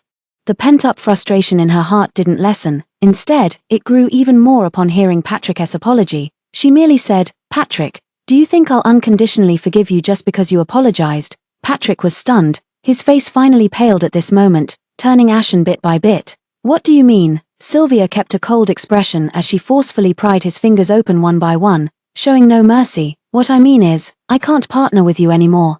Don't come looking for me again." With that, she turned away without another glance and walked off, Sylvia had only taken a few steps when she heard Patrick shouting hoarsely behind her, "Didn't you promise to stay by my side forever? You broke your word, Sylvia." His voice was raspy, laced with an indescribable sorrow. Sylvia didn't pause for him, vanishing from the spot without hesitation. But in truth, her eyes had already turned completely red the very moment she turned away. Yes. She had indeed said those words. Patrick was physically weak as a child. Whenever Sylvia wasn't by his side, the older kids would bully him. He didn't dare go home after being bullied because his mother had already passed away. With the mistress now in charge, not only would she ignore him, but she'd deliberately turn a blind eye and refuse to treat his injuries. Sylvia would take him back to her home and disinfect his wounds. That promise was made at that very moment. Sylvia truly kept her word to protect him for 10 years, yet in the blink of an eye, Patrick was the first to become a different person. He was the one who first betrayed the meaning of friendship. So what right did he have to demand she keep this promise forever? She didn't care why Patrick was here, but she, Patrick, and those two people, had long since gone their separate ways. Behind her, Patrick was still standing rooted to the spot, lost in thought, after an unknown amount of time. His phone suddenly rang. Patrick picked it up and saw it was Nigel. He answered heavily, "What's wrong?" There was a moment of silence on the other end before Nigel casually asked, "Where did you run off to?" Patrick gave a mocking laugh. "Stop playing dumb. You clearly know where I went." Nigel froze, and after a long pause asked in a low voice, "Yes, so what was Sylvia's attitude? You went to see her yourself. She must have agreed to you already." Nigel. Patrick lowered his eyes. The thick sorrow directly hitting the Nigel across from him, rendering him instantly silent. "You guessed wrong. Sylvia said she's not coming back." Nigel couldn't quite pinpoint what he was feeling at that moment, only that countless ants seemed to be crawling all over him, gnawing at his sanity, making him feel utterly uncomfortable. Everything just felt wrong. In an instant, his breathing became heavy. "Patrick, you're lying." Yet the Patrick on the other end of the line remained eerily calm, so calm it was unsettling. "She said she won't forgive us for what we did to her." "Nigel, we've completely messed things up." Nigel's breath hitched abruptly. He couldn't help but tighten his grip on the phone, bloodshot veins instantly flooding his eyes. He closed his eyes briefly before reopening them, then replied hoarsely, "Sylvia is playing hard to get. Don't believe her. How could she possibly leave us?" Patrick let out a derisive laugh. Only now did he realize there was someone even more stubborn than himself. "Nigel, since that's how you feel, I have nothing more to say." Hung up. Patrick didn't hesitate to end the call, his expression dark as he hailed a taxi and headed straight to their prearranged hotel. Meanwhile, Nigel's face was visibly stormy. His mind was filled with Patrick's words. "Nigel, we completely messed things up." Meanwhile, at the hotel, Vanessa and Audrey were in a heated argument. Patrick had just arrived at the hotel. Nigel opened the door for him, and as he walked in, a pillow flew towards him. It was Vanessa, unable to win the argument with Audrey, who, in a fit of rage, picked up a pillow and threw it at Audrey. Audrey dodged quickly, so the hit landed on Patrick instead. "Vanessa, you'd better give me an explanation. I, Audrey, have never been treated like this in my entire life. Not only are you lousy at your job, but you're also a terrible person, utterly selfish to the core." Audrey struggled with her limited Mandarin, cycling through the same few insults over and over, but it was enough to shatter Vanessa's composure. Having been pampered all her life, when had she ever endured such humiliation? She immediately burst into tears and tantrums, dragging Nigel to demand an explanation. Patrick stood frozen in place, staring blankly at this absurd scene. Suddenly, I realized how foolish I was. How could I have hurt the last person in this world willing to be kind to me without asking for anything in return, all for the sake of such a spoiled young lady? Audrey couldn't be bothered to argue with Vanessa any longer and immediately grabbed her suitcase to leave. Nigel finally sensed something was wrong and stopped her, asking, "Our flight is tomorrow, why are you leaving now?" Audrey rolled her eyes so hard, she couldn't stand Nigel now either. "Nigel, I am officially informing you now, Audrey, I'm not serving you anymore. Your team is a garbage dump. Whoever becomes your teammate is simply unlucky for 8 lifetimes." Audrey pushed hard and stormed out in a fit of rage. Nigel had a splitting headache and immediately wanted to chase after her, but was stopped by Vanessa's desperate roar. "Nigel, if you dare to chase after her, I'll never forgive you. Let Audrey go if she wants to. When have we ever been short of a violinist?" Vanessa stood there with red eyes, biting her lower lip tightly, her hands clenched into fists. "If it really doesn't work out, we'll just get Sylvia back. Worst case, I won't scold her anymore." Patrick couldn't listen anymore. The temper he had suppressed all day finally erupted at this moment. "Vanessa, do you think Sylvia is some kind of ornament for you, to be summoned and dismissed at will?" Patrick kicked the coffee table violently, sending all the teacups crashing to the ground. Vanessa let out a frightened scream, then Patrick cursed angrily before turning and storming out, slamming the door with a deafening bang. The hotel room fell into complete silence. Sylvia arrived at the tavern just as Diana and the others were finishing their first round. The tipsy Diana was even more clingy than usual. Her flushed pink face leaned in as she whined pitifully. Sylvia, Patrick isn't here to reconcile with you, is he? You mustn't go back with him, we still need you here. Besides, Patrick and those two others are always bossing you around. If you return, you'll just become their slave again. Sylvia gave a self-deprecating laugh. So that's how others saw her, as a slave. It wasn't exactly wrong, she supposed. Sylvia snapped back to reality with some embarrassment and said calmly, I won't be going back. Diana let out an excited scream and immediately threw an arm around Sylvia's shoulders, shouting, Bartender, get our lovely first violinist a proper whiskey. My treat. Sylvia said helplessly, Diana, I don't drink. Diana grew even more excited upon hearing this and declared, but on a day like today, not drinking the good stuff just wouldn't be right. Philip. Diana looked solemnly at Philip and raised her glass. Will you drink or not? Philip snorted with laughter and clinked his glass against hers. I'll see this through to the end. Sylvia watched the scene, and suddenly, the knot that had been tightening in her heart for so long finally dissolved at that moment. Through the colorful lights of the pub, she stared blankly as Diana and Philip started a drinking contest, as if determined to drink one another under the table. Yet, her gaze met that of Cecilia, who was watching them with a gentle expression. Cecilia cast a serious glance at her, then suddenly tilted her head and smiled. Her smile struck Sylvia like a burst of fireworks, radiant beyond compare. Sylvia thought in a daze. Perhaps, she really had found a good group of companions. It was the dead of night, and there was hardly anyone on the streets. Sylvia and Cecilia each carried a drunken mess to a nearby hotel to get a room. Cecilia, though small in stature, was probably used to carrying her viola, so helping Diana took almost no effort. She looked back worriedly at Sylvia, who was almost crushed to death by Philip, and sighed, You sit in the chair for a while. I'll take Diana back to the hotel and then come help you. Sylvia struggled to poke her head out from between Philip's arms. Oh okay, watching Cecilia lead Diana away like a chick. Sylvia also painstakingly helped Philip to a wooden chair nearby and sat him down. How did you grow to be so tall? Sylvia let out a faint sigh. Just as she raised her head to gaze at the pitch-black sky, she heard the drunkenly puzzled voice of Philip beside her. Sylvia, what are you doing here? Sylvia froze for a moment before turning her head to look. Then Philip's eyes suddenly softened and blurred, the strong alcohol staining his pupils amber. His breath washed over her, and Sylvia's heart rate suddenly spiraled out of control, as if something invisible had gently squeezed it, then slowly released it, leaving behind a tingling sensation. Why can't I be here? I'm your teammate, Sylvia replied softly. Philip tilted his head even more puzzled and asked, Aren't you teammates with Patrick and them? He frowned in dissatisfaction, wrinkling his nose. You always beat me, making people laugh at me for being the eternal runner-up. Sylvia, you're really annoying. He uttered the word annoying very softly, sounding less like a complaint and more like flirtation.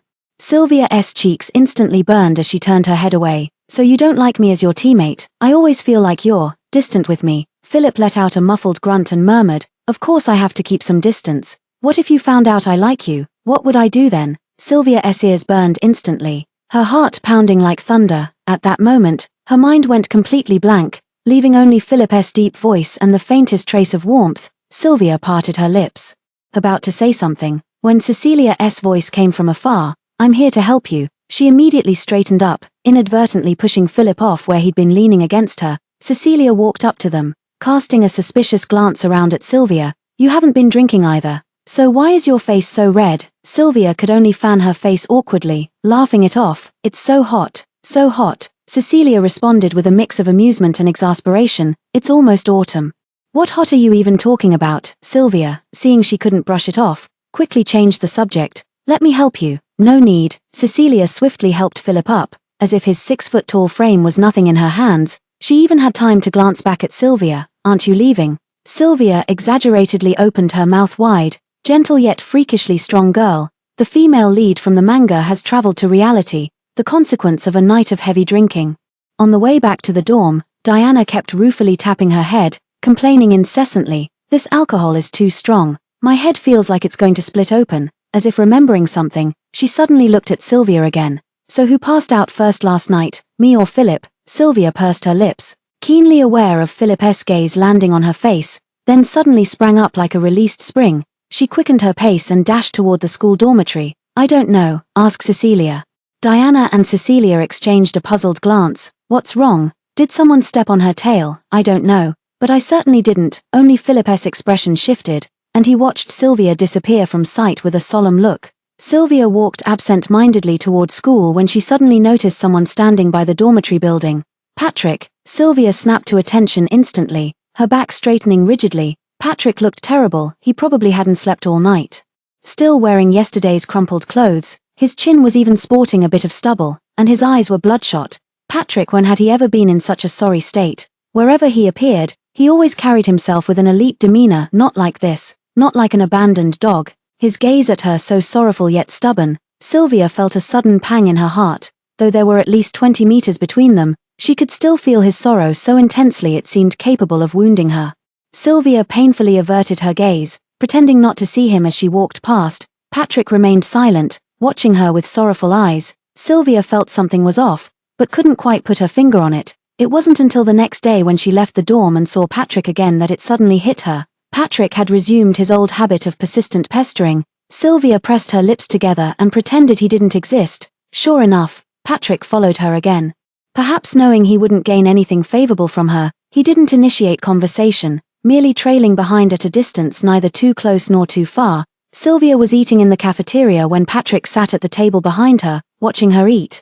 Sylvia was playing the violin in the music room when Patrick stood at the back of the classroom, watching her play. Sylvia was returning to her dorm to rest when Patrick sat on the wooden bench below the dormitory, staring blankly at her window. After a while, even Diana couldn't take it anymore. "Sylvia, though I'm on your side, you can't just let Patrick keep standing like this. It's pitiful." Sylvia could only feel helpless in the face of such words. She couldn't tell Diana about what had happened between them. So she had no choice but to start with Patrick. "I'm going downstairs right now to finish him off." Sylvia ground her teeth in resentment and immediately headed downstairs. Sylvia had just rushed up to Patrick when she saw his eyes suddenly light up. "You're willing to come back to the country with me?" Sylvia let out a cold snort. "No, I came to persuade you to leave." "I won't." "Sylvia," Nigel's voice suddenly came from behind. Sylvia suddenly, her mind went blank. She didn't even dare to look back, yet her heart was already overflowing with bitterness. Patrick could only watch as Sylvia's eyes transformed from fury to lifelessness in an instant. It felt as if a heavy, massive stone had been pressed against his chest, leaving him gasping for air. Sylvia turned around in silence, locking eyes with Nigel. Nigel rarely managed to squeeze out a smile for her, one that could even be described as warm. He first glanced at Patrick, as if to say, "If you can't do it, watch me." Then he turned to Sylvia, reaching out his hand with gentle certainty. "Sylvia, come home with me. Didn't we agree we'd go play our violins in Golden Vienna together? You can't go back on your word now." Sylvia's eyes instantly reddened, breathing grew increasingly rapid. As if teetering on the edge of emotion, Nigel curled the corner of his lips slightly, just as he thought victory was assured, only to see Sylvia shake her head resolutely. "I don't want to partner with you anymore, Nigel. No, I should say you, Patrick, Vanessa, all three of you. I never want to see any of you again in this lifetime." The words were utterly heartless, leaving Nigel with a ringing in his ears that lingered. He looked absurdly at Sylvia, then incredulously at Patrick. Their faces overlapped, as if torn from the same shadow, shattered and then glued back together. Nigel had heard Patrick say before that Sylvia wouldn't come back, but deep down, he always believed he was different from Patrick. Just like the words spoken between ordinary friends, can they be the same as those spoken to a secret crush? Therefore, Nigel naturally assumed that Sylvia was waiting for him to lower his head, but when he actually came to her, Sylvia uttered these words. Nigel looked at Sylvia with unbearable pain, his heart churning with indescribable emotions. It felt as if she had slapped him hard in front of Patrick. "Sylvia, I'm not Patrick. I won't give you another chance. If this is the attitude you're showing me, then I think there's really no need for us to continue working together." Nigel thought he had Sylvia by the throat. After all, he had seen just how much she used to adore him. But now, Sylvia's eyes clearly held not a trace of affection. The way she looked at him was no different from how she would look at any stranger on the street. "Nigel, I think I've made myself quite clear." Sylvia left no room for hesitation. After uttering these words, she turned and walked back upstairs to the dormitory. Only the visibly upset Nigel and Patrick remained, facing each other. After a long silence, Patrick let out a self-deprecating chuckle and looked at this elite who had always held himself above others. "Nigel, do you see it now? If you had known earlier that Sylvia was serious, you wouldn't have spoken to her with such arrogance." Nigel, however, merely twitched the corner of his mouth. It's just playing hard to get. Patrick, hearing these stubborn words again, truly couldn't be bothered to respond to him anymore. A deep sense of powerlessness and irritation surged in his chest, and he even found himself eerily empathizing with Sylvia. Sylvia falling for you is her own damn fault. With that, he turned and walked away, leaving Nigel standing silently in place. Sylvia rushed to her dorm and eagerly pressed against the window, pulling open a small gap to peer down below. But the figures of those two people were no longer visible. Sylvia remained silent for a while before curling her lips in self-mockery. She drew all the curtains shut, leaving not a single gap. Half a month later, the quadrennial Tchaikovsky International Music Competition commenced. This is the competition all classical musicians dream of. As long as one shines brightly here, they will gain more international performance opportunities in the future. Sylvia also participated in this competition 2 years ago, but she couldn't even make it to the finals of the violin group. The judges at the time commented on her, full of spirit, yet she hid herself, unable to truly shine. Sylvia had already habitually hidden her talents by then, unable to truly unleash herself even in solo competitions. But now it's different. Diana never lets her hide her shortcomings. She always said, everyone has their own strengths. You may be amazing, but I'm not bad either. One day I'll catch up to you. So when this year's competition began, Diana dragged her to sign up, excitedly declaring, this time I'll definitely blow your mind. The Tchaikovsky International Music Competition consists of 6 categories, each awarding first, second, and third prizes. Diana not only convinced Sylvia to register, but also pulled Philip into signing up together, after an initial online screening. It was no surprise that they all advanced to the semifinals. The subsequent rounds of the competition were all held in Moscow. To fully focus on the competition, Sylvia and her teammates even took 3 days off from school and flew to Moscow in advance, eating, drinking, and having fun. After all, in Diana's words, since we're already in Moscow, it would be like we never even came if we didn't experience the local customs. The moment the plane touched down, Moscow's mild weather slightly dispelled Sylvia's lingering unease. Philip walked beside her, effortlessly taking her suitcase. Have you been to Moscow before? Sylvia nodded, unusually shy as she admitted. I came once for a competition before, but didn't even make it to the finals. Philip didn't seem the least bit surprised, merely saying, I have a feeling this time will be different. His gaze was direct and burning. Ever since that drunken night, he'd been like this. Sylvia felt her palms grow slightly damp, unconsciously rubbing them together. She couldn't quite name the feeling in her heart, only that she couldn't help wanting to escape his gaze. Then I'll take that as your blessing. With that, he fled as if in panic toward Diana. Hey, what are you guys talking about? Philip couldn't help but laugh. He quickened his pace toward Sylvia, then steadied his steps to follow behind her without closing the distance further. Several people arrived at Moscow's famous Bar Street, where the crowd was sparse. They had barely walked a few steps when they bumped into the trio of Nigel coming from the opposite side of the street. Sylvia was startled at first, but considering how renowned the event was, it was no surprise at all that the 3 of them would show up, just as Sylvia pretended not to see them and tried to walk around. Vanessa haughtily blocked her path. Well, if it isn't Sylvia, what brings you here? I distinctly remember you didn't even make it to the finals last time. What brings you back to compete now? The flight from England to Moscow isn't cheap, and I imagine you're not exactly rolling in money these days. Why waste this plane ticket? Vanessa's words were so cutting they pierced straight to the heart. Sylvia clenched her fists, but habitually gave in to Vanessa again. Let's go.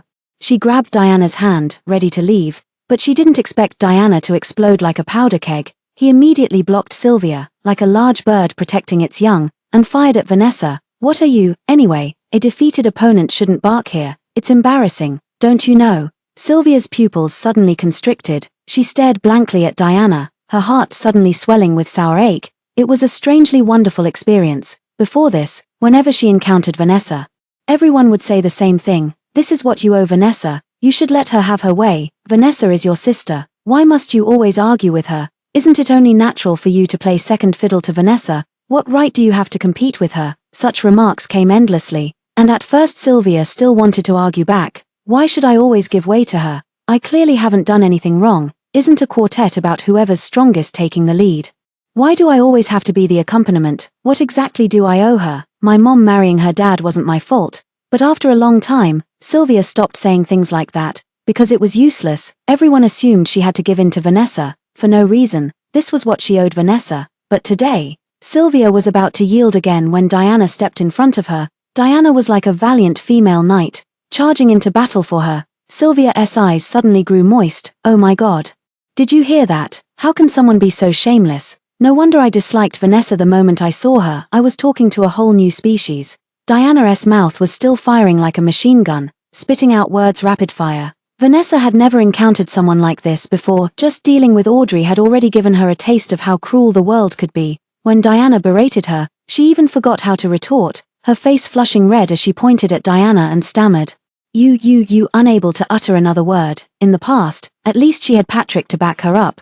But ever since Patrick returned from seeing Sylvia, he's been like a changed man. He was taciturn, and now he just silently stared at Sylvia, as if completely oblivious to Vanessa being humiliated by Diana. Vanessa immediately broke down, wiped away her tears, and ran out. Vanessa, Nigel instinctively shouted, glaring displeasedly at Sylvia. Is this how you tolerate your teammate insulting Vanessa? I'm truly so disappointed in you. Sylvia felt her heart clench violently. In that instant, it was as if she had returned to the past, facing Nigel's accusations again, utterly powerless to utter even a single word in response. But in the next second, a broad figure stepped in front of her. Philip, who almost never wore a cold expression, now had a face so icy it could freeze 3 feet of ground, his usual lazy demeanor nowhere to be seen. Nigel, does bullying a girl make you feel accomplished? Philip's biting sarcasm was no less sharp than Diana's. His words instantly darkened Nigel's expression. I'm talking to Sylvia. What right do you have to interfere? Nigel took a step forward, his face full of coldness. You're just her temporary partners whom she's only known for a few months. Do you really think you can meddle in Sylvia's affairs? Believe it or not, Sylvia will still end up with us. After all, we're the ones who have truly been friends with her for 10 years. As soon as these words were spoken, Diana and Philip's expressions changed instantly. An indescribable heaviness permeated the air. Nigel was right, they were the best of friends. Could a decade of friendship really be severed just like that? Nigel had just curled his lips when he saw Sylvia take a deep breath and step forward, shielding Philip with her own body. He froze, a sinking feeling rising in his chest. Then, Sylvia spoke slowly and deliberately. Nigel, you stopped being my friend long ago. Now, they are my best friends. Sylvia really felt it was meaningless. She didn't know how many times she had said similar things, to Patrick and to Nigel, but they seemed to completely misunderstand Chinese, eagerly approaching her, repeatedly bringing up their decade-long friendship, emotionally blackmailing her. But if they truly valued that friendship, how could they bear to hurt her so deeply? It's just unwillingness, that's all. Someone who was once under my control has slipped through my fingers, so I'm unwilling, so I'm helplessly furious. And I want to drag her back again. Patrick. Sylvia glanced at Nigel's silent companion. Patrick, among these three, the one she knew best was Patrick, and likewise. Patrick knew her best too. He should have known that every word she said was serious. She truly never wanted to see them again. Are you really going to keep making a scene? Vanessa has already run off. Aren't you going after her? Sylvia spoke with eerie calm, yet that calmness was like a sharp knife, plunging deep into Patrick's heart once more. He had tried his best to hide himself, just to catch one more glimpse of Sylvia. But it was all ruined by Nigel and Vanessa. Patrick cast an extremely indifferent glance at Nigel. If you're not leaving yet, I'll go ahead. I only came along to accompany you all anyway. There's no Viola category in this competition. His words finally brought Nigel back to his senses. Nigel turned pale with anger. Knowing full well that letting other matters affect his mood before the match would be detrimental, he fell silent, merely glaring coldly at Sylvia as he said, I truly never imagined you'd become this kind of person. Diana immediately raised her voice and was about to hit him again. If you can't speak properly, then shut up. Who said you're in charge? Nigel, however, disdained to listen further, glancing at Patrick. Let's go. He then left as if nothing had happened, and Patrick did the same, though his eyes remained fixed on Sylvia. But thankfully, when he leaned in, he only whispered, it doesn't matter if we can't be teammates, but Sylvia, please don't push me away, okay? Patrick kept his attitude consistently humble, as if the person who had once laughed wildly and bumped into her with bumper cars wasn't him at all. Sylvia turned her face away without speaking, but her indifferent profile still made Patrick's heart ache. Patrick followed Nigel away in silence, his face nearly pale. Sylvia's heart also began to ache, little by little, but Diana put her arm around her shoulder the next second.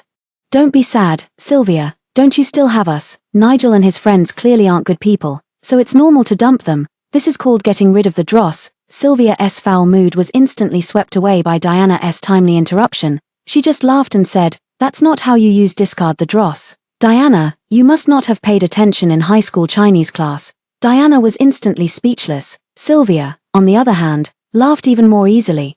Aside from the corners of her eyes, which had unknowingly reddened, no one looking at her would have thought she was actually a little sad inside. She had long been accustomed to hiding her true self. Just as she averted her gaze, Sylvia met Philip's eyes. He didn't join Diana and Cecilia in their laughter. Instead, he watched her with a deep frown, his eyes filled with concern. Sylvia froze, her heart inexplicably touched by something profound, which then quickly vanished.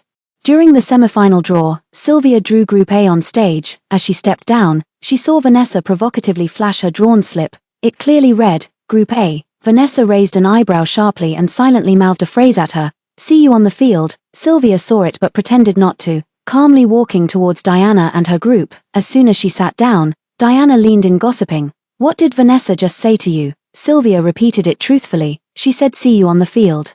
Diana immediately laughed without restraint upon hearing this. Vanessa actually dares to challenge you. She probably doesn't know your current skill level. I can't wait for the match to start. I'm already looking forward to seeing her humiliated. Sylvia didn't actually feel strongly about defeating Vanessa, but seeing Diana's eager anticipation, she nodded seriously. I get it, I'll crush her in this. Diana paused, then excitedly grasped Sylvia's hand. I'm falling for you more and more, Sylvia. Philip's eyebrow twitched as he intolerably brushed off Diana's hand. Could you stop harassing Sylvia already? As he spoke, his gaze met Sylvia's, only for her to immediately avert her eyes, leaving him deflated inside before he vented his frustration by grabbing Diana by the throat. Just the day before yesterday I heard you say you loved Cecilia the most. How come you've changed your mind today? Cecilia's eyes darkened slightly as her hand gently reached for Diana's neck, simultaneously blocking Philip's hand while lightly touching Diana. Oh really? So who do you love the most then? Diana shivered involuntarily as the cool touch of Cecilia's hand met her neck. Survival instincts suddenly kicked in, and without hesitation she broke free from Philip's already loose grip, pressing herself warmly against Cecilia. Of course it's you, Tilda. Sylvia couldn't decide whether to laugh or cry, helplessly averting her gaze. The next day, the semifinals officially began.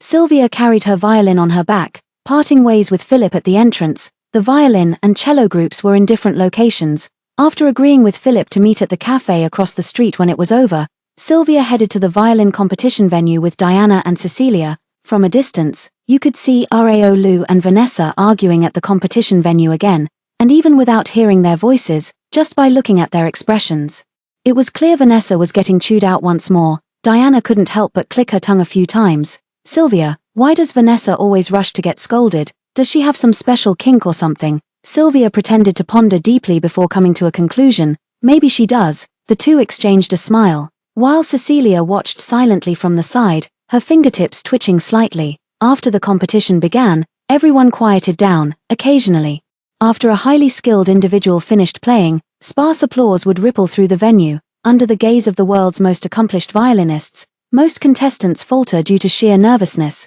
Sylvia glanced at Vanessa just before stepping onto the stage. Her face had already turned pale. Sitting motionless in the audience like a statue, Sylvia stood on the stage, unusually alone without anyone by her side. She closed her eyes, took a few deep breaths, and calmed all her emotions. The next second, the rich tones of a violin filled the venue, and Tchaikovsky's meditation instantly captivated everyone present. By the time it ended, the audience erupted into the most enthusiastic applause of the day. Sylvia calmly stepped down, brushing past Vanessa, only to notice Vanessa's hands trembling. For once, she hesitated for a moment before standing in the spot closest to the stage, gazing at Vanessa. Moments later, Vanessa placed the violin against her neck, and the very first note was off-key. Sylvia didn't listen any further, turning to leave without hesitation. At that moment, she finally knew Vanessa would never again have a chance to catch up to her in this lifetime. At 5 in the afternoon, Sylvia received a text message informing her that she had advanced to the finals. At the same time, Diana and Philip also made it to the finals together, an unprecedented first in history, a quartet team with a 100% advancement rate. No matter how far they ultimately go, this achievement alone is enough to outshine all the freshmen this year, especially considering all 4 of them are just 19 years old. The future looks incredibly bright. The only trouble was, Sylvia had to ask her counselor for leave again. Tomorrow is the final. Sylvia rarely experienced insomnia that night, virtually the first time in these 18 years to lose sleep over a competition. She sat alone on the wooden bench outside the hotel. Several empty beer cans scattered at her feet. Sylvia, it was her first time drinking. even with just an 8% alcohol content. After a few cans, the intoxication had unknowingly crept up her cheeks. Suddenly, someone sat down beside her. Sylvia turned her head to see Philip, dressed in the simplest white shirt, yet looking extraordinarily handsome against the night. She stared intently at Philip's lips, which were opening and closing as if he were saying something.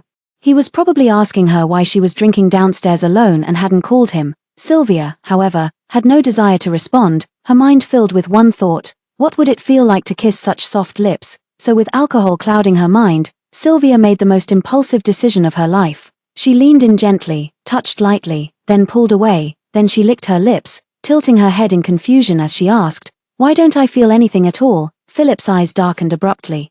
He lowered his head and pressed his hand against Sylvia's nape, stroking it repeatedly. "Because you did it wrong?" Sylvia asked like a good student. "Then how should it be done correctly? Teach me." Before she could finish speaking, Philip leaned in. The streetlight's glow was completely blocked by his broad figure. Sylvia saw only darkness before her, first sensing his scent, then the touch of his lips. It was like a fine net had completely enveloped her. The damp, lingering touches were like an endlessly rising tide, ebbing and flowing with Sylvia's every breath, constantly lapping at the shore, then seeping in little by little until she was completely saturated. Sylvia now felt as though she had also been tainted with Philip's scent. It wasn't until a soft splash sounded that, dizzy from his kisses, she finally pushed against Philip's chest, only to be forcefully pulled back by Philip. The nighttime kiss deepened further, devouring what little reason she had left. The next day, Sylvia woke up with last night's memories flooding back to her like a tide. In an instant, her face flushed completely red, stunned. She touched her lips, sending a tingling sensation through her as if the touch from last night still lingered there. Sylvia took a long time to mentally prepare herself before finally leaving her room. Just one step out of the room, and there was Philip leaning against the wall opposite, head bowed as he played with his phone. His broad shoulders made him look like a walking clothes hanger, whether in a suit or casual wear. Sylvia's face, which had just cooled down, flushed red again in that instant. Philip seemed to hear the sound too. The moment he looked up and saw her, a natural warmth surged in his otherwise indifferent eyes. He put away his phone and slowly walked toward her. Sylvia stammered, "Why were you waiting outside my room so early in the morning?" Philip took her hand, interlacing their fingers naturally, and said, "Because I was afraid you'd wake up and pretend not to remember." He bent down slightly, gently coaxing her. "You've already kissed me, Sylvia. Give me a proper title, won't you?" Sylvia, what else could she say? She could only forcibly suppress the wildly beating heart in her chest, pretending to be calm as she said, "Okay." Though even a single word revealed the tremor in her voice, it instantly pierced through Philip's mind. Philip also froze in place for a moment before clearing his throat and saying, "I'll take you to the competition." Sylvia nodded silently, then felt his hand tighten around hers. So when Diana, after sleeping like the dead, energetically carried her violin and headed to the competition venue with Cecilia, what she saw was Sylvia and Philip holding hands, practically glued together. Diana's mind went completely blank, her mouth dropped open exaggeratedly, feeling as if she'd been struck by lightning. Then she violently shook Cecilia. "Cecilia, am I still dreaming? How did they get together behind my back in just one night?" Cecilia, on the other hand, smiled faintly. Her smile was full of satisfaction and comfort, and she even had the presence of mind to comment, "Isn't this a perfect match? And this way, Sylvia will be completely tied to us, and you won't have to worry about Sylvia being snatched away by someone else." Diana closed her mouth and thought carefully. As if it really made sense, she instantly accepted this fact, stepped forward and punched Philip hard on the shoulder, and said aggressively, "Although I met you first, if you treat Sylvia badly, I will still stand by Sylvia's side." Philip was so hammered by this punch that his soul almost floated away. He was about to retort with a grimace, but met Cecilia's murderous gaze, and immediately wilted, sighing, "Forget it, adults don't bother with petty people." With that said, he continued leading Sylvia away. Sylvia turned her head and saw Cecilia softly comforting Diana, which also made her pause in surprise. Then, as if sensing something, Cecilia looked up and met her gaze with a gentle smile, exuding the demeanor of a refined lady. Sylvia understandingly withdrew her gaze, a peculiar smile also curling at the corners of her lips. The four finally arrived at the competition venue. Philip didn't let go of Sylvia's hand, and Sylvia, of course, let him. But when they parted ways, they always ran into people they shouldn't have, for example, Nigel, and for example, Patrick. As for Vanessa, she probably lost the competition and didn't even show up today. "Sylvia, you're actually with someone else." Nigel, with his cello on his back, lost his composure in front of Sylvia for the first time. His face turned ashen, his eyes brimming with disbelief. Sylvia first glanced at Patrick beside him. Seeing that Patrick had only turned deathly pale but remained silent, she finally shifted her gaze back to Nigel's face. "Yes, that's right. Is there a problem with that?"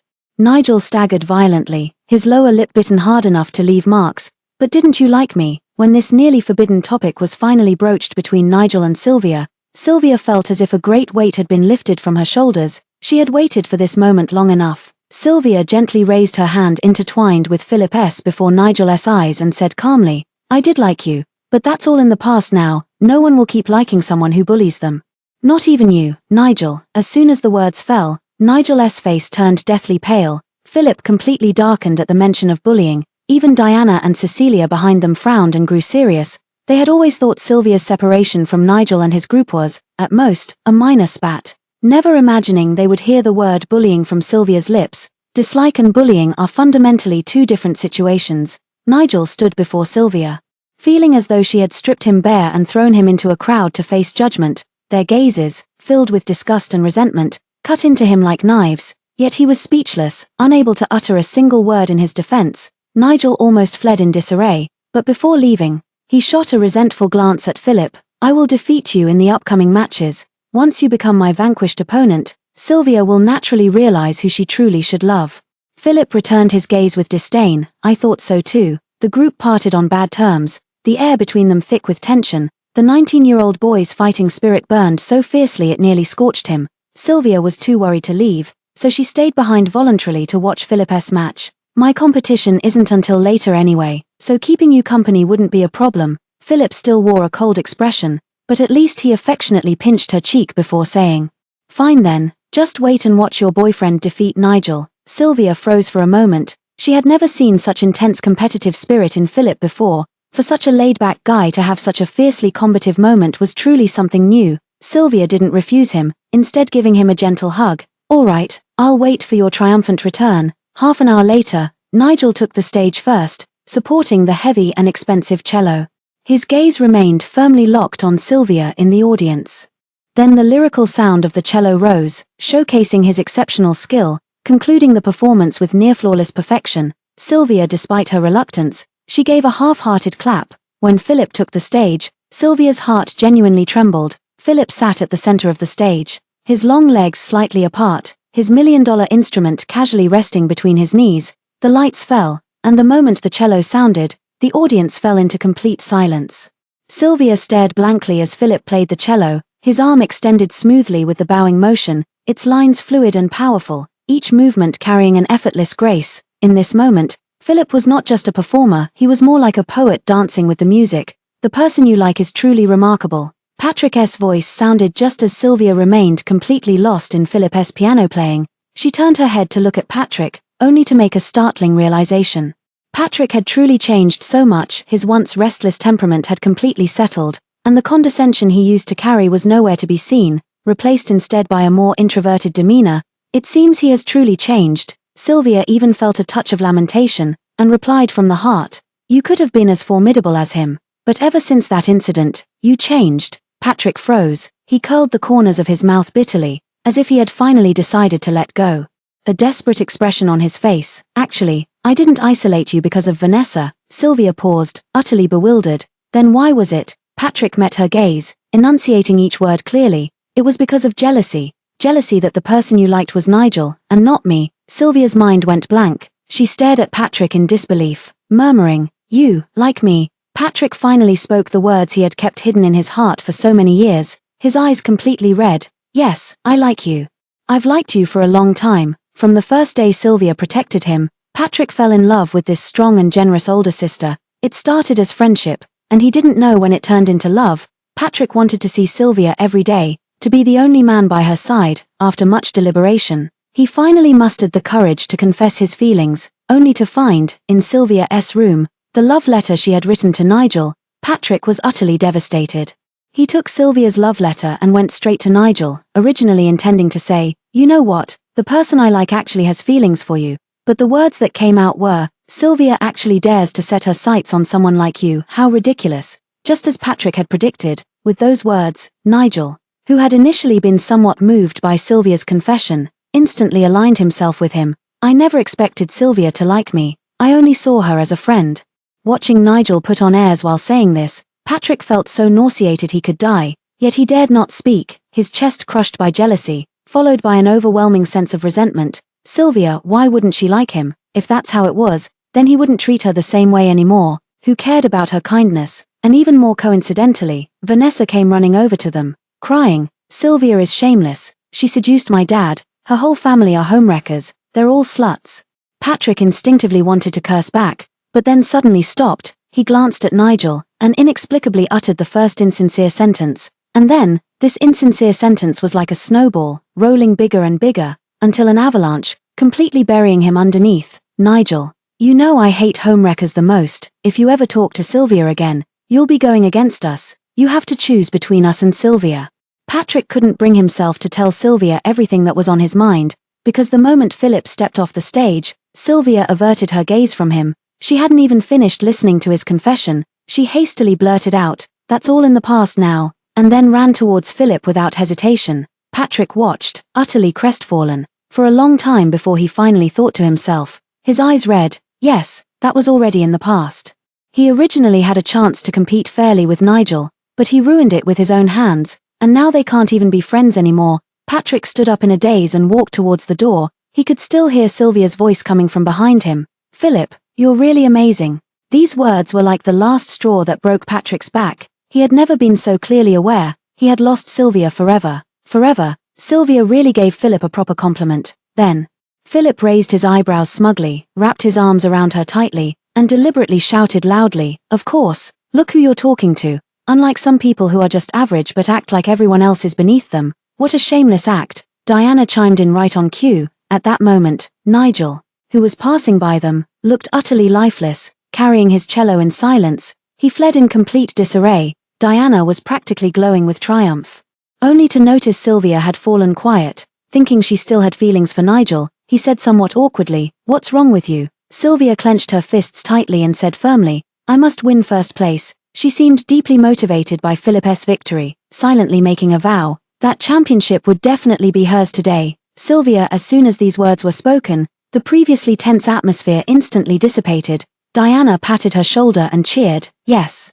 This championship is definitely yours. Go for it. Charge bravely toward your champion's throne." Cecilia swiftly covered her mouth and apologized. "Sorry, she's been binge-watching anime all night and got a bit too fired up." Sylvia nodded understandingly, then turned to Philip, suddenly cupping his face and planting a fierce kiss on him. "Wait for my triumphant return." Then, with a murderous expression, she slung her musical instrument over her shoulder and strode toward the backstage of the competition. Philip watched Sylvia's figure with utter contentment, his heart brimming with sweetness. "Did you see that? She kissed me on her own just now." Diana and Cecilia exchanged a glance simultaneously, their eyes brimming with disdain. Sylvia stood on the stage, her fingers unconsciously stroking the bow of her violin.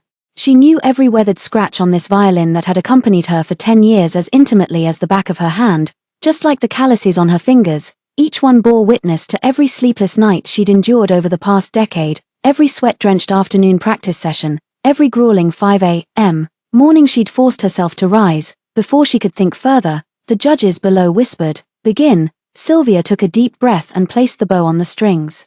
The glaring spotlight shone on her, and the audience below was a blur of darkness. She could hear her own heartbeat thump, thump, thump as if it might burst through her chest, but she quickly calmed down, because she knew that below, there would always be 3 pairs of watchful eyes fixed on her. The moment the melodious sound of the violin began, memories of the past 10 years came flooding back like a tide. At the age of 6, Sylvia saw her father play the violin for the first time. She couldn't imagine that an instrument could produce such heavenly sounds. From that day on, Sylvia begged her father to teach her the violin, never imagining how difficult this path would be. She remembered the first time she pressed the strings. The excruciating pain in her fingertips kept her awake all night. As her father applied medicine to her fingers, he said, "You can still quit now if you want." Sylvia stubbornly shook her head. "No, I will stand on the world's greatest stage one day, just like you, and bring glory to our country." From then on, she practiced at least 7 hours a day, until her fingers were raw again and again, until her shoulders were so sore she couldn't lift them. But she never spoke of giving up. The Sylvia of then didn't give up, and the Sylvia of now won't give up either. As the last note faded, silence fell over the hall. Sylvia still had her eyes closed, hearing only her own heavy breathing and the pounding of her heart. After a long while, she slowly opened her eyes. What met her gaze were the judges' approving nods and the audience's stunned expressions. She knew then that she had truly done it on the grandest stage, bringing glory to her country. Amid thunderous applause, Sylvia could only see through blurred vision. "Dad, did you see? I didn't let you down." The first prize for the violin section goes to Sylvia. Sylvia, clutching the heavy trophy, excitedly dashed off the stage and threw herself into the arms of her 3 companions. "This is only the beginning," she thought resolutely in her heart. 10 years of honing a sword ensures its blade will shine upon unsheathing. The musical journey of Sylvia has just begun. The end.